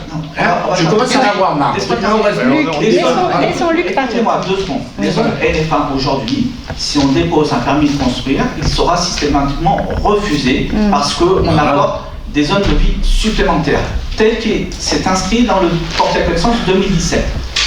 Notre objectif aujourd'hui, c'est par rapport à ce portée à connaissance de 2017 et cette fameuse carte qui existe et qui est publiée dans le PLU, de réduire nos zones, naturellement. C'est bien ça notre objectif. Donc les 30% n'ont rien à voir avec le PRIF, n'ont rien à voir avec le portée à connaissance. C'est une partie PLU et ce PLU autorise les 30%, sauf que quand on met la cartographie, comme on doit faire dans tout permis de construire, on rajoute le calque des incendies de forêt, on rajoute le calque des inondations, on rajoute tous les calques de contraintes et forcément, à la fin, on a un résultat qui est celui qui est passé à travers tous les calques. Mais les 30% existent toujours. Ok. Merci Luc. Donc le débat du PRIF est terminé sur les questions. Donc je vous propose, avant de passer la parole à Barbara pour l'autre question, de traiter la question 4 de Unipourone sur le contrat de mixité sociale, puisqu'on l'a déjà abordé tout à l'heure. Oui. Donc, je lis et je réponds à la fois. Vous avez démarré la construction du parc urbain de l'ancien stade alors que le permis d'aménager ne mentionne que l'assiette du projet. Ne mentionne pas que l'assiette du projet est gravée par la servitude de mixité sociale inscrite dans notre plan local d'urbanisme. Donc, je reconfirme qu'on avait sorti l'ancien stade du CNS. Ensuite, je réponds globalement. Avez-vous obtenu l'accord écrit de monsieur le sous-préfet? Si oui, pouvez-vous verser au conseil municipal cet accord? Je me répète pour la 10e fois. J'ai obtenu l'accord de monsieur Serge Gouteron le 3 septembre 2020. J'ai obtenu Quel accord? Mais de ne pas construire sur l'ancien stade. Voilà. De le sortir du contrat de mixité sociale. Ok. D'accord? Et j'ai le renouvellement. Mais il n'est plus au PLUI, on l'a sorti. Les cartes que tu mets. Mais ça fait rien, on a demandé à ce qu'ils sortent, je l'ai déjà dit, et on perd du temps à répondre à tes questions. Et M. Gouteron, par 2 fois, lui qui était avec moi, on n'a jamais abordé le projet du stade parce qu'ils savent qu'il est sorti de nos objectifs et on a proposé d'autres objectifs. D'accord? Alors, quels sont-ils? Ensuite, M. le sous-préfet vous a-t-il demandé des compensations pour cette perte? Non. Et si oui, quelles sont, etc. Là, on continue la question, parce que la question, les mots sont pesants d'or. Les administrés, j'espère qu'ils entendent bien. Hein. Pas d'intervention. Il y a peut-être des remarques et des commentaires qui sont inévitables. Jean-François, il faut pas d'intervention. Ah bah si, parce qu'il y a... Voilà, moi je préfère lire ma question. Tu n'as pas à lire la question. Tu fais des commentaires. Par ailleurs, oui, merci. Parce que si tu veux, si c'est grévé, voilà. Déjà qu'on n'a pas beaucoup la parole, donc voilà. Enfin, si tu as été dans non, mais je suis désolée. Franchement. Dans 3 minutes, normalement, par personne. D'accord, mais. Allez, d'accord. Il y a des tas de choses qu'on devrait débattre. Ah, non, j'accélérerai pas. Je ne réagis pas à ce genre d'injonction. Je dis simplement qu'il y a des tas de choses qui pourraient être vues en amont du conseil. Et que si c'était vu, si les conseils étaient préparés, on ne serait pas là à essayer de. Voilà. Allez, question. Par ailleurs, il semblerait que certains propriétaires Alors, par ailleurs, il semblerait que certains propriétaires âgés du village aient été approchés afin de leur proposer de vendre leurs biens pour créer de nouveaux immeubles au cœur du village. Je réponds à cette question et tu continueras après. On répond au coup par coup, on gagnera du temps. Alors, ça m'étonne que tu poses cette question, parce que depuis le PLU de 2016, les personnes, les propriétaires âgés, il n'y a pas que les propriétaires âgés qui sont consultés. Admettons, d'accord. Ils ont été largement sollicités par les promoteurs. On a dû faire, depuis 2016, un nombre incalculable de réceptions de promoteurs. C'est pour ça qu'il y a des projets qui sortent. Un peu trop. Voilà, un peu trop, mais ça, c'est la loi qui nous rattrape. Ça fait plusieurs fois que je le dis ça. Donc, la deuxième part, continue ta question. Quelles sont les parcelles? Alors, approchés par les promoteurs, c'est ce que tu réponds à cette question. Oui, ils sont approchés par les promoteurs et pas par la mairie. C'est ça? Non? Mais la mairie, c'est du privé, j'interviens pas, moi. Ok, très bien. Merci. Alors, quelles sont les parcelles sur lesquelles il est envisagé de créer de nouveaux immeubles? Voilà ma réponse, tu vois, j'avais marqué le domaine privé, j'interviens pas en tant que maire. Je ne peux pas intervenir sur la propriété d'Aurélie, sur la propriété de... Donc en fait, on va avoir plein d'immeubles dans le village, c'est ce qu'on... Mais ça, Jean-François l'a voté. C'est la loi SRI. Ah non, moi je... Alors, mais je réponds. Alors, je vais jusqu'au bout, comme ça on... Non, tu dis la question. Les abords du lavoir font-ils... Alors, quelles sont les parcelles sur lesquelles sont envisagés de créer de nouveaux immeubles? Les abords du lavoir font-ils l'objet de plusieurs projets de construction d'immeubles? Qu'avez-vous prévu pour que notre village authentique ne devienne pas un village d'immeubles? Eh bien, donc, les abords du lavoir font-ils l'objet de plusieurs projets de construction d'immeubles? Toutes les parcelles autour du lavoir peuvent recevoir des projets dans le cadre du PLU. Voilà, la réponse que je fais. Et ça, on ne peut pas le modifier au PLU, par exemple. On a décidé, et je l'ai déjà dit 15 fois, donc, quant au PLU 2016 que tu as voté, avec Alain Reynaud, nous avons décidé des zones OAP et des zones constructives, et que l'État a rajouté qu'on pouvait dans les OAP, dans les zones A, UA, de construire à 100%. Eh ben, 60%. C'est une erreur. C'est l'État qui a imposé ça. Donc moi je reste un administré. Tu peux changer ça. Tu ne réponds pas, tu me laisses répondre. D'accord? Tu n'as plus à intervenir. Je réponds comme ça, tout le monde a l'information. Et j'ai déjà répondu ça. Si demain...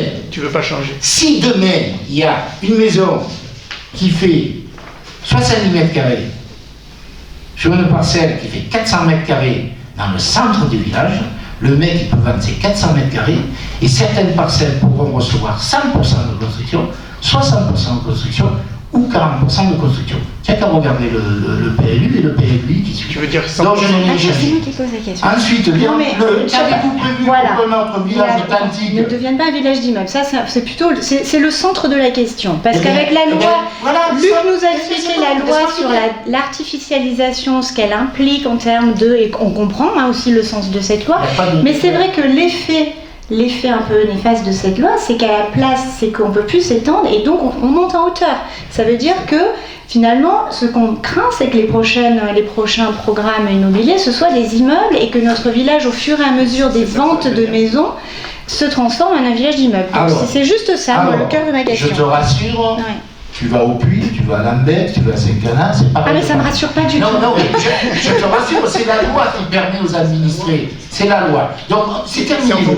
Par contre, je réponds. C'est pas terminé. Qu'avez-vous prévu que votre village authentique ne devienne pas un village humain? Ce que je souhaite, moi, c'est la fin du recours sur la câble. Comme ça, il y aura une autre image de notre village. D'accord? Voilà. Alors, après... certaines communes ont demandé au service... Ah, c'est moi qui lis la suite, d'accord? S'il vous plaît. Donc, alors, certaines communes ont demandé au service de l'État un moratoire sur les constructions nouvelles au motif que les réserves d'eau locales, déjà entamées par les sécheresses répétées, ne permettaient pas de subvenir aux besoins d'une population en expansion. Comme le mentionne le dernier arrêté préfectoral concernant notre forage, Rhône fait partie des communes sensibles. Comment anticipez-vous ce risque de carence hydrique? Alors, je vais reprendre le terme du sous-préfet hier matin, devant l'ensemble des maires. Il a dit la situation de sécheresse est inquiétante, mais pas catastrophique. Premier point, d'ordre général, que le secteur de l'Uvonne, comme vous le voyez dans les journaux, qui est concerné par des mesures et des arrêtés. En ce qui concerne Rognes, bien entendu, l'État, la métropole, a suivi les forages particuliers de chaque commune et a aucun moment, l'année dernière, j'ai reçu un appel qui me dit, attention, il n'y a plus d'eau dans votre vin. Je vous rappelle, Jean-François, s'il te plaît, je vous rappelle ce que je vous ai dit déjà, que quelqu'un qui a travaillé sur le forage de Rogne m'avait dit, écoute-moi, et tu n'interviens plus, je ne sais plus comment faire, je vais appeler la gendarmerie pour que tu fermes... La dernière fois, tu as appelé la BAC. S'il te plaît, arrête-toi, tu as eu une remarque d'Emmanuel. Respecte le règlement du conseil, sinon c'est 3 minutes. Vous voulez qu'on impose? J'ai pas envie d'imposer les choses. Donc respecte ce qui est en place. Donc, du coup, j'ai perdu ce que je voulais dire. Moi, j'aurais bien aimé voir l'arrêté. Non, stop. L'arrêté. On parle d'un arrêté. Alors, après, ce que je voulais vous dire, on m'a signalé que Rogne, la source de Rogne pouvait couvrir les besoins d'une population de Lambec sur et Rogne, à un moment donné. C'est il y a longtemps. Ok. J'en conçois. D'accord. Par contre, une année, je ne sais plus quand, il y a eu un problème de pompe. Le canal de Provence a pris le relais. Mais si on a un problème de sécheresse extrême, le canal de Provence ne pourra pas prendre le relais. Donc, Rogne a l'avantage qu'on a une solution immédiate s'il y avait un problème sur la pompe. D'accord? Le débat est clos. Mais non. Alors, le débat il est pas clos. Voilà, j'ai répondu à toutes les questions. Non. J'ai répondu à cette question, pardon, à tous les points de la question. Ensuite, Barbara, je vais te laisser poser la question au Emmanuel, excuse-moi. Bon. Le pauvre, il sait plus. Non, c'est pas le pauvre. Non, il est bien. Voilà. Bon, je vais revenir sur un autre sujet, on en a déjà parlé plusieurs fois. Oui, mais on va continuer à parler. Je vais, me laisser aller jusqu'au bout. Oui. Alors, dans votre réponse à notre question orale posée à l'issue du conseil municipal du 14 décembre, vous nous avez fait part de vos discussions avec les représentants de la direction des routes au sujet de l'aménagement de l'avenue de Lambesc. Vous avez ainsi appris la remise en question par ce service de l'aménagement prévu au motif qu'il ne prévoyait aucune piste cyclable. Alors aujourd'hui, à travers plusieurs incidents mettant en cause de jeunes piétons, la sensibilité des Rogniens est à son comble à ce sujet. Et il est à noter que votre responsabilité pourrait être engagée en cas d'accident grave. Les solutions existent pour que la sécurité des piétons soit assurée. Elles passent par l'aménagement d'un trottoir de largeur suffisante sur la traversée du village jusqu'au carrefour avec la route de Saint-Cana, de dispositifs limitant physiquement la vitesse des véhicules pour permettre le partage de la chaussée entre les véhicules motorisés et les vélos, et également l'aménagement d'un sentier pédestre en site propre qu'on propose au droit du virage dit du Gros Pin, et avec également un aménagement du carrefour avec la route de Saint-Cana. Bon, toutes ces solutions peuvent être étudiées. Ce que nous souhaitons, ce serait une unanimité qui pourrait se faire au sein du conseil municipal sur un aménagement cohérent. Vos démarches auprès de Madame la Présidente du département n'en seraient que plus valides. Nous demandons donc que ce sujet soit mis sur la table et débattu rapidement, de façon à présenter au département et à la métropole un projet précis, le mieux argumenté possible. Ok, je vais te répondre.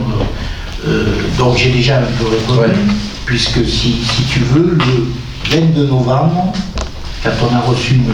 Emery, le responsable de la direction des routes, et M. Haute, son second, ils nous ont appris que le projet qu'ils avaient validé en début d'année, ou fin 2021, puisqu'on avait demandé à la métropole de participer au projet, ils nous ont dit c'est plus possible, il faut une piste cyclable. Piste cyclable et trottoir, c'est impossible, les croisements des deux cars. Sauf si vous voulez que je fasse comme à Vernègue, quand vous arrivez de la Barbègue, vous allez à Vernègue, tous les 100 mètres, c'est ceux qui arrivent en face qui peuvent passer, et les autres attendent derrière un truc qui fait ça sur la route. Je ne peux pas faire ça, il y a l'écart, etc.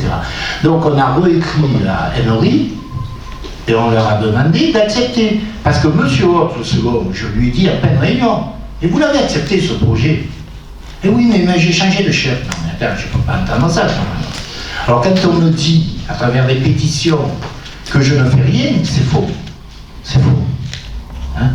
Voilà. On se bat avec Michel Garçotte contre une administration, d'accord, qui nous a appris le même jour que Peut-être la déviation de Rognes, le conseil départemental ne veut pas la faire, je vous l'ai dit la dernière fois. Donc là, il y a une lettre en préparation pour la déviation, c'est un autre débat. Donc, on attend la réponse d'Emery pour valider ce projet. Tout le monde était d'accord. Le trottoir, il fait 1m10. Ils veulent un trottoir à 1m50, Michel? Oui. Voilà. Mais si on fait un trottoir à 1m50, des cars ne peuvent plus passer. Voilà.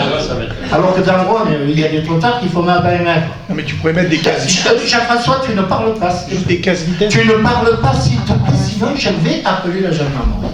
Oh putain. Voilà. Je le dis, je le répète devant les administrés. Mais Emmanuel, tu peux les appeler, ça Emmanuel, il t'a laissé parler, il t'a écouté, donc, et au moins le respect d'Emmanuel si tu n'as pas le respect vis-à-vis de moi. J'ai le respect vis-à-vis de toi. Donc, si tu veux, Emmanuel, on est vraiment gêné.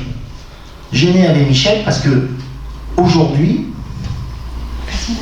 Emery doit valider le projet. Moi, je ne peux pas en tant que maire. Après, est-ce que c'est de ma responsabilité? Sur le dernier accident qu'il y a eu, il y a les gens ont porté plainte. Donc je ne peux pas trop en parler. Par contre, il y a eu 3 témoins.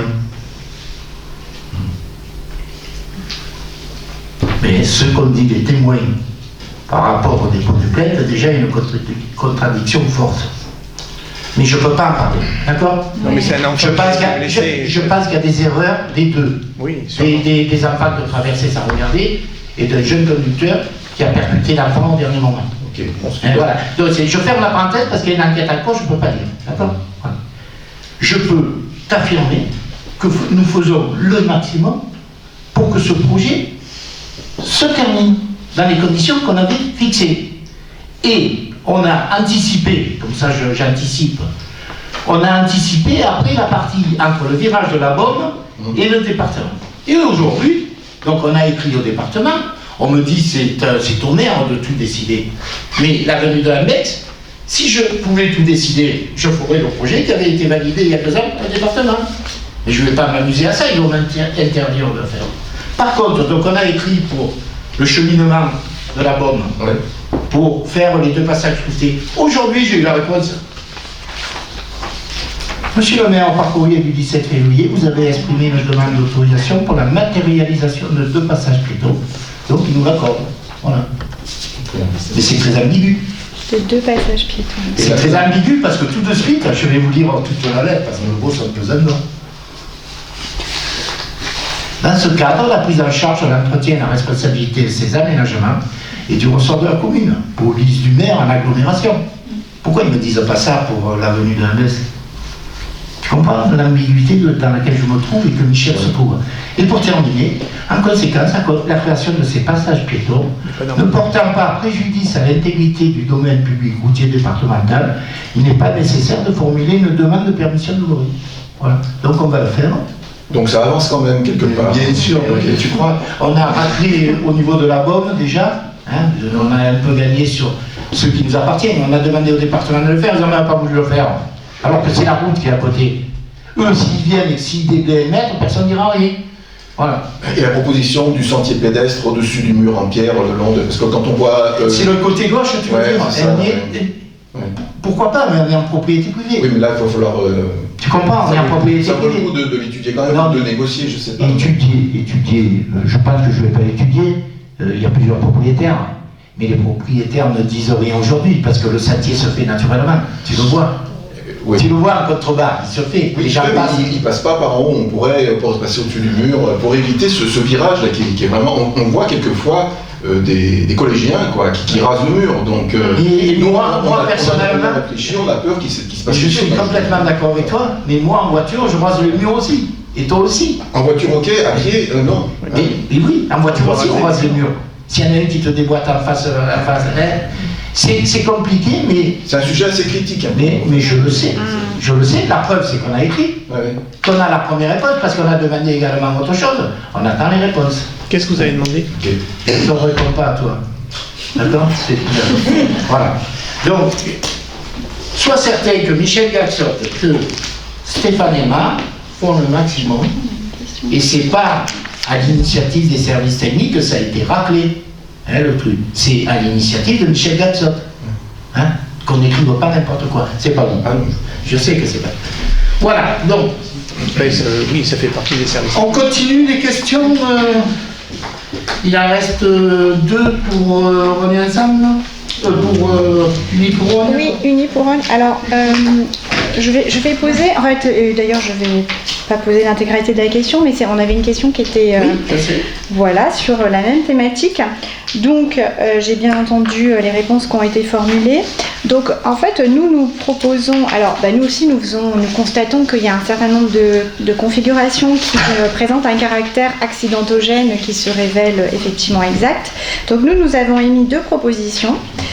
Déjà transformer la zone dont on a parlé en zone 30 avec un marquage correspondant, comme c'est fait d'ailleurs dans certains villages avec une zone 30, de rajouter des casse-vitesse, des vrais casse-vitesse un peu dissuasifs dans la rue principale. Et puis nous avions déjà évoqué une situation accidentogène qui était le miroir devant Pamplemousse. Et alors, en fait, moi je reviens dessus parce que c'est vrai que j'en entends parler, et j'en entends souvent parler, et c'est vrai que moi-même je le trouve très confusant. Et voilà, et nous pensons que ce serait mieux de le changer. Ok. Donc, pour reprendre les éléments concernant cette question globale. Donc, je reprends le début de la question qui impliquait une voiture et un enfant. Donc, je vous ai dit qu'il y a un cas de gendarmerie. Ensuite, vous écrivez depuis plusieurs mois une administrée alerte, monsieur le maire. C'est pas tout à fait ça. Jean-François, j'ai posé la question. Non, mais je réponds à l'intégralité de la question. Mais j'ai pas posé la question. Donc réponds à ce que j'ai. Mais non, mais elle n'est pas posée. Mais moi, je réponds, une administrée alerte, monsieur le maire. Je dis harcèle, monsieur le maire. Je ferme la parenthèse. C'est normal. C'est une situation critique. C'est multiples sollicitations non sollicitées, aucune réaction. Je vous ai démontré en répondant à Emmanuel que nous sommes en lien permanent avec le conseil départemental. Le miroir du Pamplemousse. Il y a eu un accident parce que le gars il s'est pas arrêté en descendant de Translaroc. D'accord?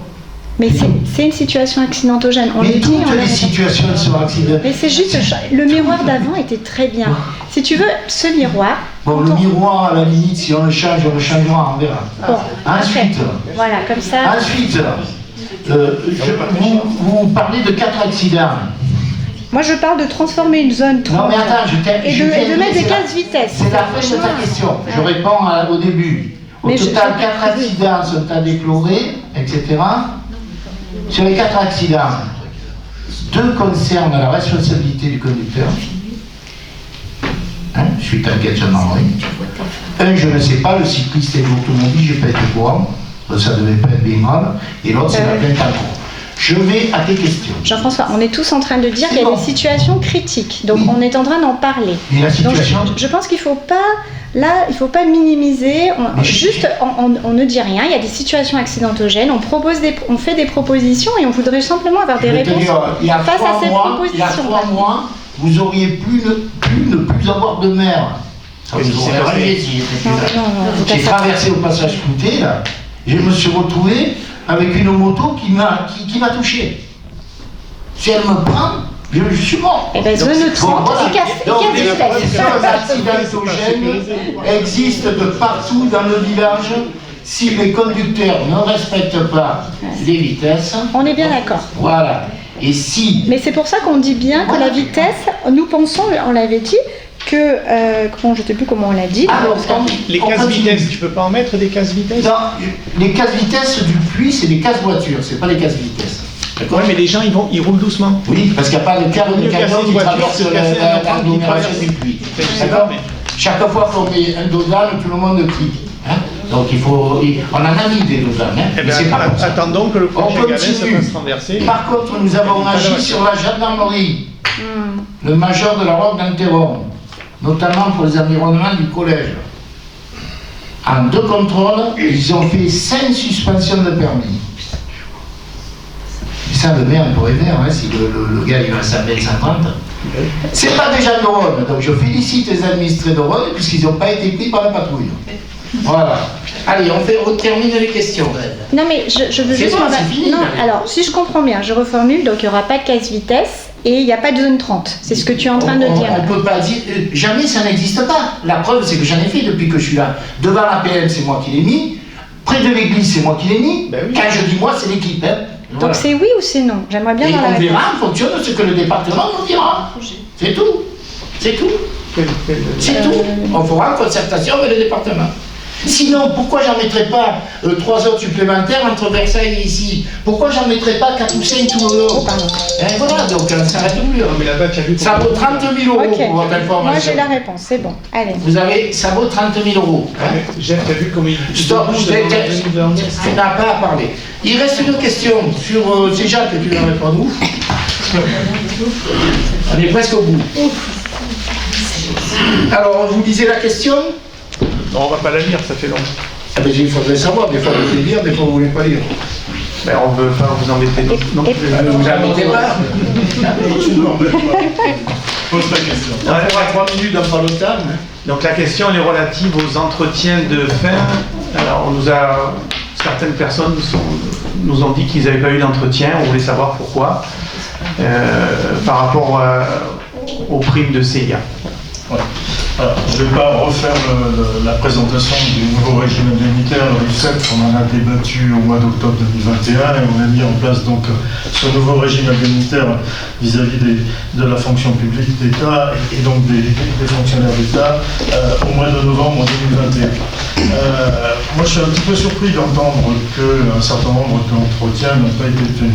Ce qu'il faut que vous sachiez, c'est que et je me retourne d'autant plus vis-à-vis de Mme Allier, ce changement de régime indemnitaire a été, une révolution c'est un bien grand terme, c'est bien trop fort, mais a été quand même un changement notoire vis-à-vis des agents ou pour les agents. Je rappelle une image qui n'est peut-être pas tout à fait la meilleure, mais en gros, ce régime RIF7 est en train de mettre en place au niveau de la fonction publique d'État ce qui se fait depuis des décennies dans le secteur privé. C'est-à-dire qu'au lieu d'avoir, ce qui était le cas du régime indemnitaire précédent, un salaire fixe qui intégrait une prime de fin d'année.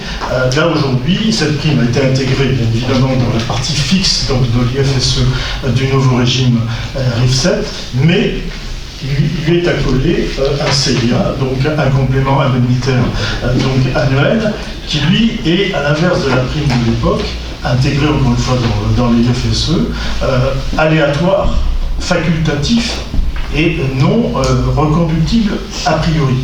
Ça veut donc dire qu'on a dû expliquer à maintes reprises, et on peut comprendre que ça soit quand même pas toujours évident pour un certain nombre d'agents de comprendre ce changement. Et ce changement, il est associé en effet à un processus. Pour revenir à une partie de la question, ce processus, il nous a amené à revoir de façon beaucoup plus fouillée, détaillée les fiches de poste de chacun des agents. Ensuite, de revoir également le support à l'entretien individuel professionnel annuel, c'est-à-dire qu'on a simplifié le document, qui est donc rempli par le N+1, sachant que là aussi, pour répondre à une partie de la question, l'entretien se fait entre l'agent et sa hiérarchie N+1, et strictement avec sa hiérarchie N+1, avec ce support document. Ce document, il est validé, signé entre l'agent et sa hiérarchie, N+1, à la fin de l'entretien annuel individuel, professionnel, et chacun en garde une copie, et l'original est remis aux ressources humaines de la municipalité. Alors, après, ça a pris du temps. Donc on a décalé un certain nombre d'entretiens, le temps que les gens comprennent bien la nécessité et surtout l'importance de cet entretien, peut-être beaucoup plus important que ce qui se faisait ou se faisait pas à l'époque, puisque somme toute, il n'y avait pas vraiment d'entretien formel sur des objectifs, des fixations d'objectifs, ce qui est aujourd'hui le cas, qui permet en effet de justifier l'attribution du CIA pour une part ou pas. Donc ça a pris un petit peu de temps, donc on a décalé notre ambition, et c'est ce qu'on fait cette année, en 2023, c'est que l'ensemble des entretiens, dans la mesure du possible, soient réalisés d'ici la fin du premier trimestre de l'année en cours, pour qu'ensuite on puisse, au niveau de chacun des agents, fixer les objectifs, qu'ils soient partagés, entendre aussi, c'est pas simplement des objectifs, leurs aspirations en termes d'évolution de carrière, de formation, etc. Voilà. Donc l'ensemble des entretiens ont été effectués d'ici fin 2022, à l'exception pour des raisons évidentes de gens qui étaient en arrêt de maladie, et malheureusement souvent en arrêt de maladie prolongé, qui pour des raisons évidentes n'ont pas pu avoir leur entretien avec la hiérarchie N+.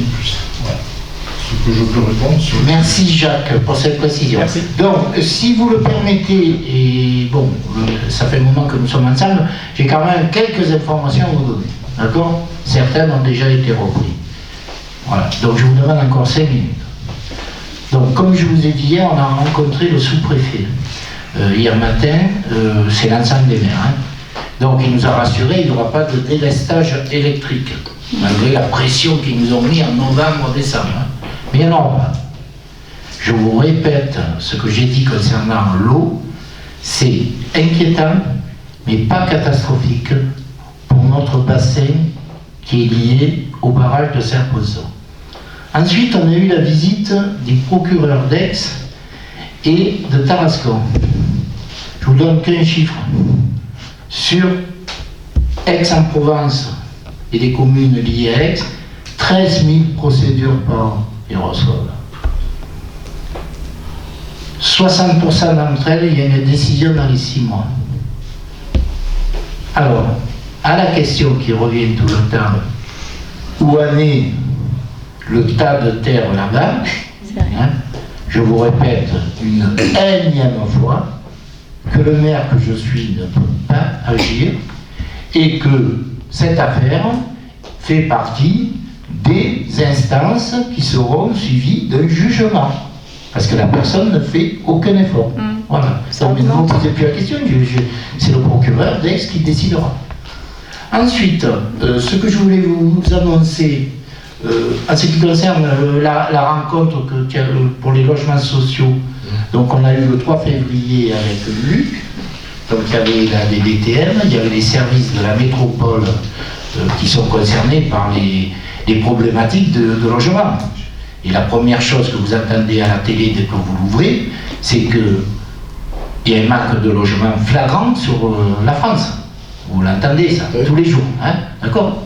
Donc nous avons proposé par rapport au programme que nous connaissons un certain nombre de logements et un certain nombre de logements sociaux, et comme je l'ai déjà dit, je respecte ce que j'ai toujours fait, soit c'est 40% dans les zones OAP, soit c'est 30% pour les projets qui vont sortir dans le village s'il y a plus de 12 logements.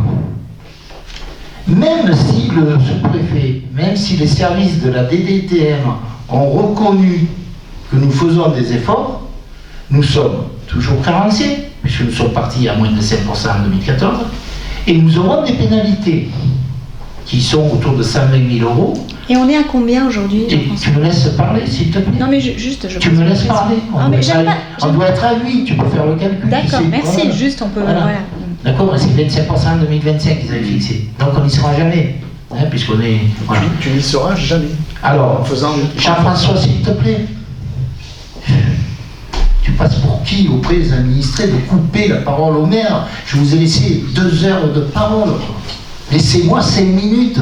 Et en plus, c'est des faits que Emmanuel est intéressé. C'est intéressant. Annick est intéressé. Alors, s'il te plaît, calme-toi, parce que moi, je vais faire constater si ça continue. Hein. Voilà. Alors, pour terminer sur les logements sociaux, donc aujourd'hui, on paye environ 120 000. On déduit, quand on fait, comme la dernière fois, on a voté qu'on donnait tant à l'association Un Toit pour compléter la subvention de la région. Donc ça, on peut déduire. On essaie de faire des efforts, mais chaque année, on ne va pas faire un effort de donner. Malgré nos efforts, malgré qu'ils m'ont posé 3 fois la question si j'étais prêt à signer un nouveau contrat de mixité sociale, je leur ai dit oui d'entrée. Si le gouvernement me demande à un maire de signer un contrat, je le signerai. Je ne suis pas certain qu'on le signe depuis hier. Parce qu'il y a une dame qui s'occupe de ça, elle m'a dit on vous tiendra au courant, la balle est dans leur camp.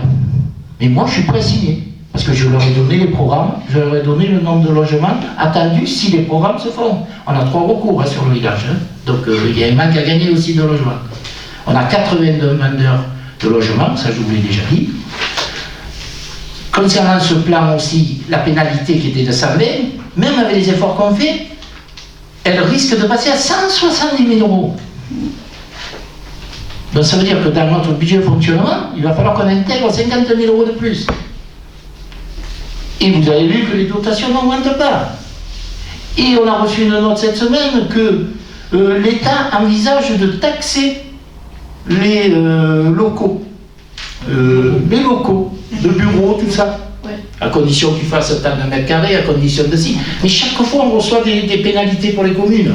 Il va arriver un moment où il va y avoir un problème. J'ai pas peur de le dire. On presse de tous les côtés. Bon, c'est pas nous qui augmentons la taxe foncière, c'est l'État qui l'augmente. Hein. Mais ça rejaillit sur les administrés. Il faut que l'État joue un peu son rôle. Il distribue à tout le monde pendant le Covid, et aux mairies, aux collectivités locales, il ne distribue pas. C'est pas normal, quel que soit le bord politique que nous avons. C'est pour ça qu'on est prudent dans ce qu'on vous propose. Au budget. Hein. Alors, je termine. Pour votre information, demain commencent les travaux sur la maison Panisi. Normalement. Sur le parti. Ensuite, pour votre information, le laboratoire d'analyse médicale devrait ouvrir en avril. Je l'ai visité l'autre jour, parce qu'il y avait quelqu'un. C'est tout en longueur, hein, comme vous pouvez le supposer. Mais il va ouvrir en avril. Donc je pense que c'est un plus pour la population de Rogne. Je voulais remercier Ex-Athlétisme et Christophe Azema et Valérie pour l'organisation de la foulée du Foussa et la MJC, puisque ça s'est très bien passé. Donc félicitations à tous et aux bénévoles, bien sûr. Ce matin, on a reçu EPF. Je vous ai dit peut-être que le dossier près de l'ancien stade, on aura une proposition d'ici la fin de l'année. On attend la décision du civil le 22 juin. C'est EPF PACA et le promoteur qui ont attaqué directement celle qui fait le recours juridique. Je vous invite à la fête des grands-mères le 5 mars.